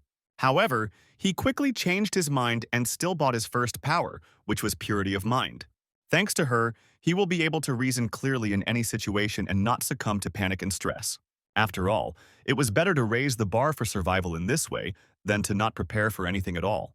Because there was a chance that he would face a floor-level implementation again right now. The system asked if he was ready to begin the test on the 8th floor, and Michael answered positively, entering the portal. The theme of this trial was destruction. He had to defeat a lich that summoned skeletons. But when Michael came out of the portal, he was surprised that the number of opponents was so great. He thought that this was an attempt to overwhelm the enemy with numbers, so he decided not to delay and begin the cleanup. The guy jumped off the cliff he was standing on and landed right in the center of a cluster of skeletons. He killed some of them immediately with a powerful shockwave, but now, close combat was ahead. The skeletons pounced on him. They were similar to the ones he had summoned in the dungeon. They also had weapons, but Michael successfully dodged all their attacks without even doing anything. After all, as expected, they couldn't even penetrate his basic defense. After all, the skeletons were so frail. He destroyed them one by one, but soon realized that there were more and more of them. With each new skeleton he killed, his skill only increased by 0.08%, and it was annoying. However, the guy continued to fight, intending to get to the lich as quickly as possible. But it was still useless to improve skills during this test. Suddenly, he heard a voice asking who he was and how he dared to commit atrocities in his sanctuary. Michael looked around, trying to figure out where the sound was coming from, but it was difficult for him to do so. So the guy decided to use one of his trump cards and performed the summoning of the dead. The system window informed him that he had absorbed souls to summon skeleton soldiers. He summoned almost all the skeletons, leaving himself only one soul just in case.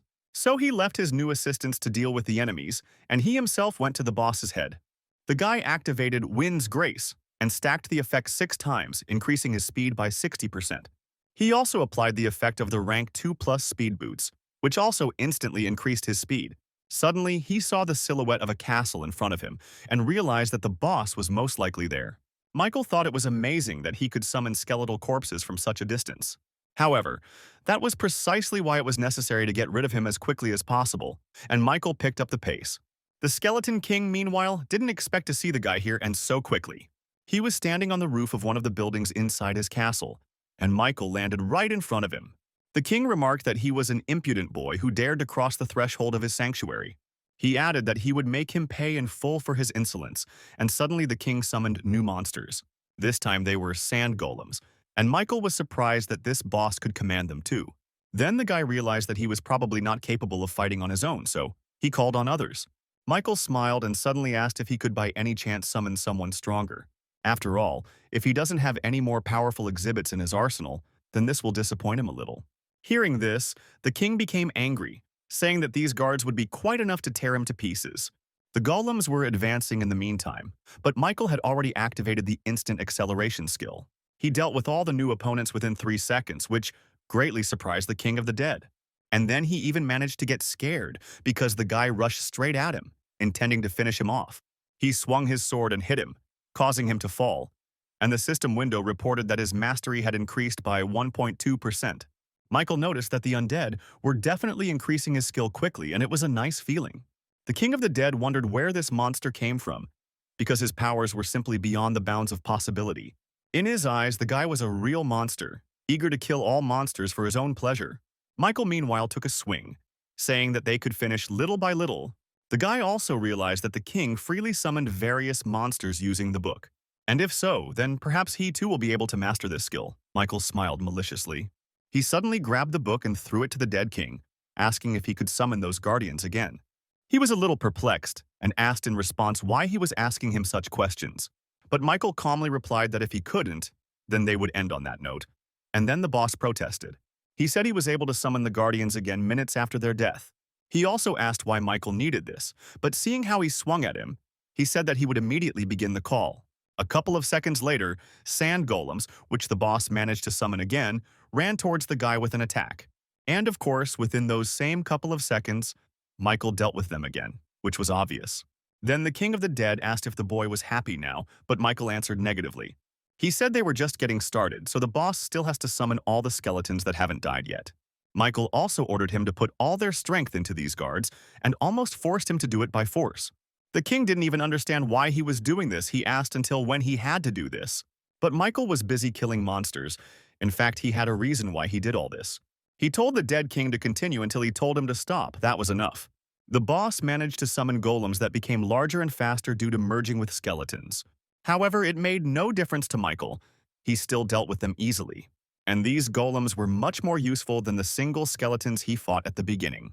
After all, for golems he was given plus 1.2%, and soon the mastery of his unique characteristic reached 100%. Thanks to this, her rank increased by 1 level, and the guy clearly felt these changes. Then he smiled contentedly, because now his necromancy was also at level 2, and this was impressive. Meanwhile, the king of the dead had already used up almost all of his strength and cursed the guy for it. He called him a crazy bastard who would make even the devil himself tremble. And Michael noticed that the fact that with each call he had more and more cracks spoke of his imminent death. It wasn't a good scenario for the guy because he wanted to use it a little more. The king's last words were that meeting the guy was the most disgusting thing that had ever happened to him. And then Michael cut off his head and immediately saw the message received a new achievement and increased stats. He also didn't forget to absorb the Lich's spirit.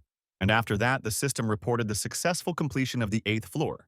As a reward, all of his stats were increased by 2, and he also received 30,000 points and 1,000 SP. A moment later, a portal appeared and he returned safely to the waiting room. He then received a message that the system had been expanded and administrators could now monitor the tests.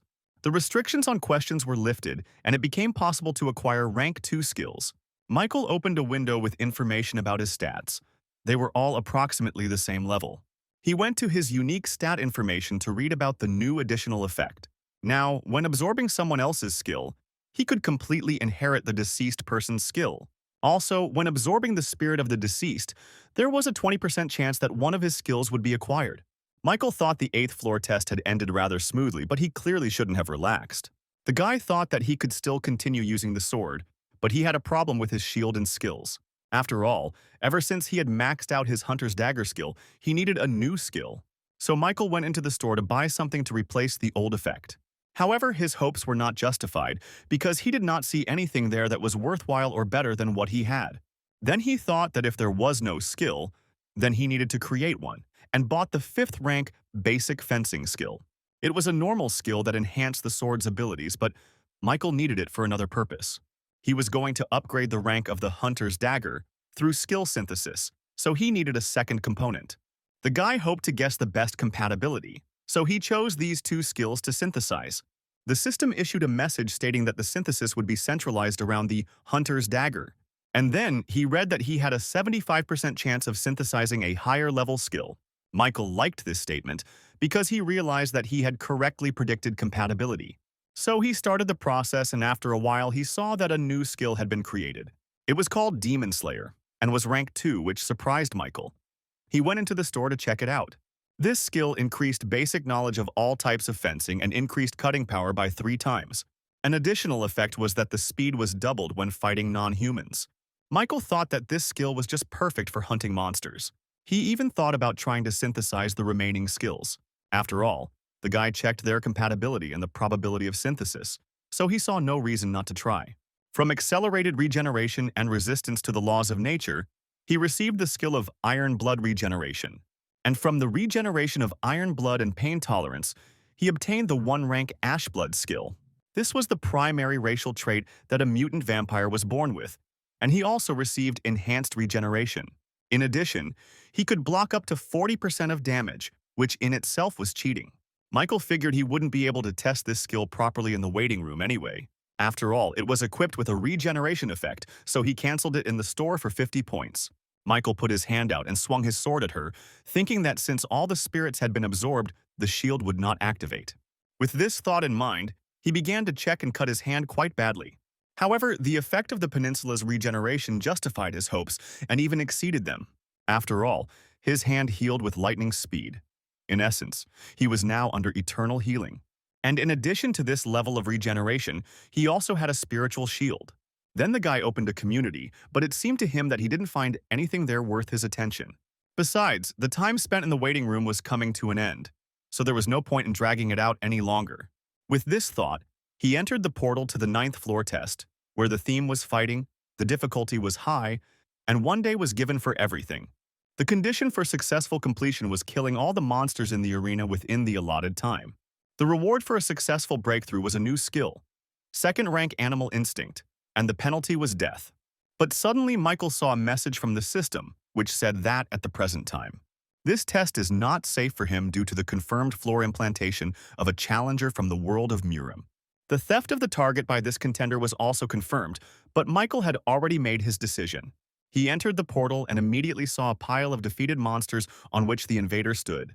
It was clearly no longer a young man who introduced himself as the commander of the Murim Union, Albert. Immediately after this, Michael received a message that the test objective had been changed and he was now required to kill the intruder. The man asked Michael what his name was, but the boy asked why he was bringing that up out of the blue. To this, the man replied that he had already revealed his name and position, but Michael still had not been identified. He said that the man had clearly not had good intentions when he invaded his floor, so there was no point in introducing himself. The intruder then replied that there was a certain etiquette between fencers. Michael was speechless. He wondered if there really wasn't a single normal warrior among the candidates from other systems. The man, seeing that the boy was not going to answer, took out his sword and said that in that case he could not do anything. With that, he attacked him. Michael had to admit he was moving quite fast. Then suddenly the invader used some kind of skill that brought down a hail of sword blows on Michael. In turn, the guy activated the skill Wind's Mercy and increased his turn by 30%. Thanks to this, he was able to repel all of his attacks, and the man was surprised by this, because few people succeeded in doing this. They jumped away from each other, preparing to regroup their forces and counterattack. The man said that it turns out that in this dimension there is also such an experienced warrior. He suddenly apologized for looking down on the guy, but Michael didn't need his apology. He suddenly turned to the man, telling him to stop being a hypocrite because he was here to kill him, and also to steal his reward. And if he has already come with such intentions, then let him not pretend to be polite. It was disgusting, and Michael glared at him, ready to pounce and kill. To this, the man replied that, probably because he was from different worlds, they could not understand each other. He then raised his sword, and Michael realized that he was preparing to use a new technique and prepared himself. The man told the boy to rest in peace because he was about to meet his end. And Michael saw that due to his unique characteristic of sword light, he was blinded for 5 seconds. The guy realized that he couldn't see anything, and it even scared him because the enemy had 5 seconds for a free attack. Michael activated his magic resistance skill and was able to reduce the vision loss effect to 2.5 seconds. Then he activated the spiritual eye skill, allowing him to recognize attacks in the invisible range. Thanks to this, he could repel an enemy attack in time, even if he did not see it. The next moment, Michael felt the blade of a sword near his neck and dodged at the last second. He even got a new achievement, Avoid Blindness, and all his stats increased by 2. The effect of the unique characteristic sword light was disabled. Both opponents bounced away from each other. The man was surprised at how the boy fought, as he was the first challenger from Earth to repel his attack. Meanwhile, Michael's Ash Blood skill activated, and he thought that his throat had almost been cut. The man asked how he calculated the trajectory of his sword, but the boy was not going to answer him further. He activated the skill Instant Acceleration and Wind Grace, increasing his speed by 50%. And then he rushed into battle. Michael wanted to quickly deal with this man, who was standing there as a polite person. He saw this and prepared to defend himself. But for now, the initiative in the battle was on no one's side. Their blades met, and now each tried to find the opponent's weak point and break through the defense. Michael began to use not only the sword but his entire body. This knowledge came to him thanks to a new skill. But to his viva-v, the man managed to block everything and also fenced quite well. When Michael kicked him again, he swung to pierce his leg. Luckily, Michael managed to avoid this blow, and he even decided that it was now worth trying other techniques. And yet, it was surprising that the man managed to block all the attacks when Michael delivered them at high speed. But the guy was also not inferior to the invader in skills. He also blocked his blows well, not allowing him to be hit. Their abilities were about the same level, but Michael didn't know how many floors this man had already climbed. The man meanwhile noticed that the guy was using some strange and unusual techniques. He added that he was a little puzzled because he did not expect to meet such a strong opponent. After all, despite his incredible growth, their characteristics were, in essence, on the same level. So after a moment, the man's face changed. He said that from that second on he would be serious. After that, he waved his hand and used his unique characteristic again, blinding Michael for 5 minutes. But this time the guy already knew what to do. He quickly activated the skill Magic Resistance and Spiritual Eye. In this way, he was able to reduce the duration of the blinding effect to 2.5 minutes, but the enemy had already attacked. Michael noticed that the speed of the intruder's strikes had increased. and this did not please him at all. If it weren't for the effects of the skills, he would never have seen the attack, or rather, felt it. The guy activated the effect of the wrought iron pendant steel protection rank 1. Thanks to this, he now absorbed 10% of all pain from physical attacks, which was just right. However, his shield suddenly cracked and the steel defense skill was activated. Just at that moment, the darkening effect ended and Michael could see his opponent again. He realized that he couldn't use his technique all the time because it needed to be recharged. So without wasting any time, Michael rushed to attack the man, using everything he had at hand or foot.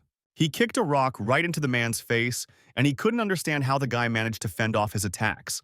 The man easily cut through the stone thrown at him, and then went on the counterattack. But Michael was already rushing in the other direction, and in the blink of an eye he found himself behind the intruder. He didn't expect this, because such speed amazed him, but the man prepared to defend himself. For some reason, the guy didn't attack, and when Albert turned around to see what he was doing, he was surprised. After all, the wound on his arm left by his sword healed with amazing speed. Seeing this, the man said that she had already thought that the guy was a good martial arts master. But all his techniques were borrowed from somewhere. Michael replied that the old man's unique power was also given out by the tower. He then activated the skill Wind's Grace and increased his speed to a maximum of 70%. Albert held out his sword, wanting to add something else, but he didn't have time to finish because of Michael's unexpected attack. The guy was already hanging over him, swinging for a blow, so the man had to quickly defend himself. He barely managed to do it at the last second and was very surprised that the guy's speed increased noticeably. Returning to his words, Michael asked how he felt about dying from a borrowed ability. He pressed harder on the sword, and Albert had to hold back the onslaught with all his strength in order to survive. He thought that he had done floor penetration dozens of times before, and it was the same with this floor. With his sword, he chopped down opponents from different worlds, but he especially liked the planet Earth. In particular, because the people of this world were weak in terms of abilities in all respects. The challengers from Earth were unable to touch even a hair on his head. And besides, one attack was always enough for him, and this time he was sure that history would repeat itself. Just at that moment, Michael almost touched him. Albert dodged at the last moment and realized that this could not continue any longer, because he was starting to lose. This angered the man, so he decided to take the initiative into his own hands and end this battle. After another fight, they jumped away from each other, gathering strength for the next attack. Michael was also wounded, because the enemy wielded the sword well, but all his cuts healed instantly. The same could not be said about Albert, who was clearly already at the limit of his abilities and was breathing heavily. Unexpectedly, the system issued messages that the administrator of the White Crane Sword admired the young applicant. The admin of the Monster of the North predicts his imminent defeat, and the Lord of the Late Night has become interested in him. Albert, although he didn't have a video of all these messages, understood that the administrators were probably watching them. This meant that if he ended the fight now with a victory, he would probably get new opportunities. With this thought in mind, Albert activated the skill One Strike, Two Skins, and Lightning Sword Chi. These were followed by the skills One Strike and Nymph Walk, all of which greatly improved his stats. The man even changed in appearance. He suddenly began to emanate incredible strength that was not there before. But Michael found this amusing, reminding him how he had just a moment ago blackened any techniques he had received. Suddenly, the system displayed a message for Albert, which stated that there was a floor penetration penalty. All of his stats were reduced by 8, and some of his skills were forcibly deactivated. But the recovery time of the sword light had ended, so he used the technique again. Michael, however, had already gotten used to it, so he was able to guess the moment when the enemy would attack him. This time, the attack was from behind, but thanks to his spiritual eye, he was able to sense it at the last moment. At the same time, Michael activated the skill 3 Absolutes, and his attacks became significantly stronger. He knew where the enemy would be, and he was not at all embarrassed that he would be striking literally blindly. The boy swung his blade and brought it down where he thought his opponent would be. Unexpectedly, the effect of Albert's unique characteristic was turned off early. Both swordsmen were standing next to each other. Michael was bent over from fatigue, shortness of breath, and pain, but was happy that he had succeeded. Albert let go of the sword. Although he continued to stand, it was not for long. After all, Michael cut his body in half and it was bound to fall apart. The man only managed to say that this couldn't be, but the wound was fatal. So the next moment his body fell to the ground, splitting into 2 parts, and Michael caught his breath. He was tired, as using skills consumed a lot of mana, but he was glad that he won. The system congratulated him on successfully passing the 9th floor of the test tower. and the guy smiled. He absorbed Albert's soul, and his skill increased by a whopping 27%, and the breakthrough rewards changed. The system reported that they did not match the difficulty of the battle, so a revision was made. When it was all over, he received a new rank 2 plus skill, Sixth Sense, as a reward. He was also given 30,000 points and 1,000 SO, after which a portal opened and the guy headed there. He also noticed that this skill had a much higher rank than the one that was originally rewarded. However, Michael decided to look at the details in the waiting room, so he stepped towards the entrance to the portal. Many administrators who watched his fight expressed their impression and delight from his battle. Michael stood frozen in front of the portal entrance, reading all this, and suddenly a smile appeared on his face. Then he remembered that earlier there was talk about expanding the system where admins would be able to monitor him. Either way, they were delighted with his fight, and the guy felt a slight sense of satisfaction. Then suddenly he read that the Lord of Steelblood condemned the excessive interest in the contactor. She added that the guy should not become obsessed with the increased attention from administrators. Just at this moment, the administrator of the White Crane Sword offered him an exclusive power. Michael was surprised by this, because he didn't know that administrators could hand out powers so easily. Then he read that the Steel Bloodlord said in a dissatisfied tone that he could accept the power. She added that there are times when they sponsor force to gain the favor of a contractor. White Crane Sword added with a laugh that in the future, they would have many situations where they would have to face each other.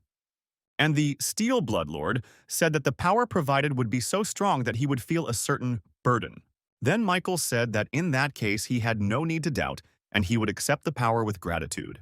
The system immediately reported that the power of the Chi Swordmaster had been added to his exclusive store. The White Crane Sword asked the boy with a smile on his face not to forget this kindness, and Michael thanked him. When he returned to the waiting room, the system had expanded again. Now he had access to the common areas, but the guy didn't understand what that meant. He was interested in something else. After all, he didn't know if the system administrators could watch him in the waiting room too. Deciding, however, that he could not escape it, Michael opened an exclusive contractor's shop. He looked at his powers and found a new one among them, which also turned out to be a good 2+ rank. According to the description, this power allowed him to significantly improve his sword skills, as well as the sword itself. He could infuse his mana into the weapon and use the so-called Chi Sword, which was much better than the usual one. But Michael also realized that he now had access to the second page in the exclusive store. When he went there, he saw a new list of powers consisting of 3 options, 2+, high-, and 1 ranks respectively. The first power, Bone Reconstruction, increased all of his stats by 2, and he also became susceptible to any martial art. The power of the Steel Blood Sword allowed one to summon a Steel Blood Sword made of mana. The final power, Hand of Death, doubled the effectiveness of necromancy and black magic. However, each of these forces was quite expensive, and Michael only had 2,000 forge points at his disposal. So the only power he was able to buy at the moment was either Bone Reconstruction or Key Swordmaster, which was added to his exclusive store by one of the administrators. The first thought was to save up some more SO in order to buy several powers at once in the future. Then the guy remembered that the man Albert, who invaded his 9th floor, was a real monster. This means that in order not to die at the hands of such scoundrels, it was first necessary to buy more strength. After thinking about this, Michael chose the Chi Swordmaster and acquired this power for 1,500 SF. Having received new power, the boy thought that the skill 3 Absolutes also uses mana. But here the feeling is completely different. If we call the mana that flows into the sword instantly like a wave a triple absolute skill, then perhaps the power of a Chi Swordmaster should be compared to a stream of water flowing over a sword. After using this power for 1 minute, the system gave messages about increasing mana consumption by 2%.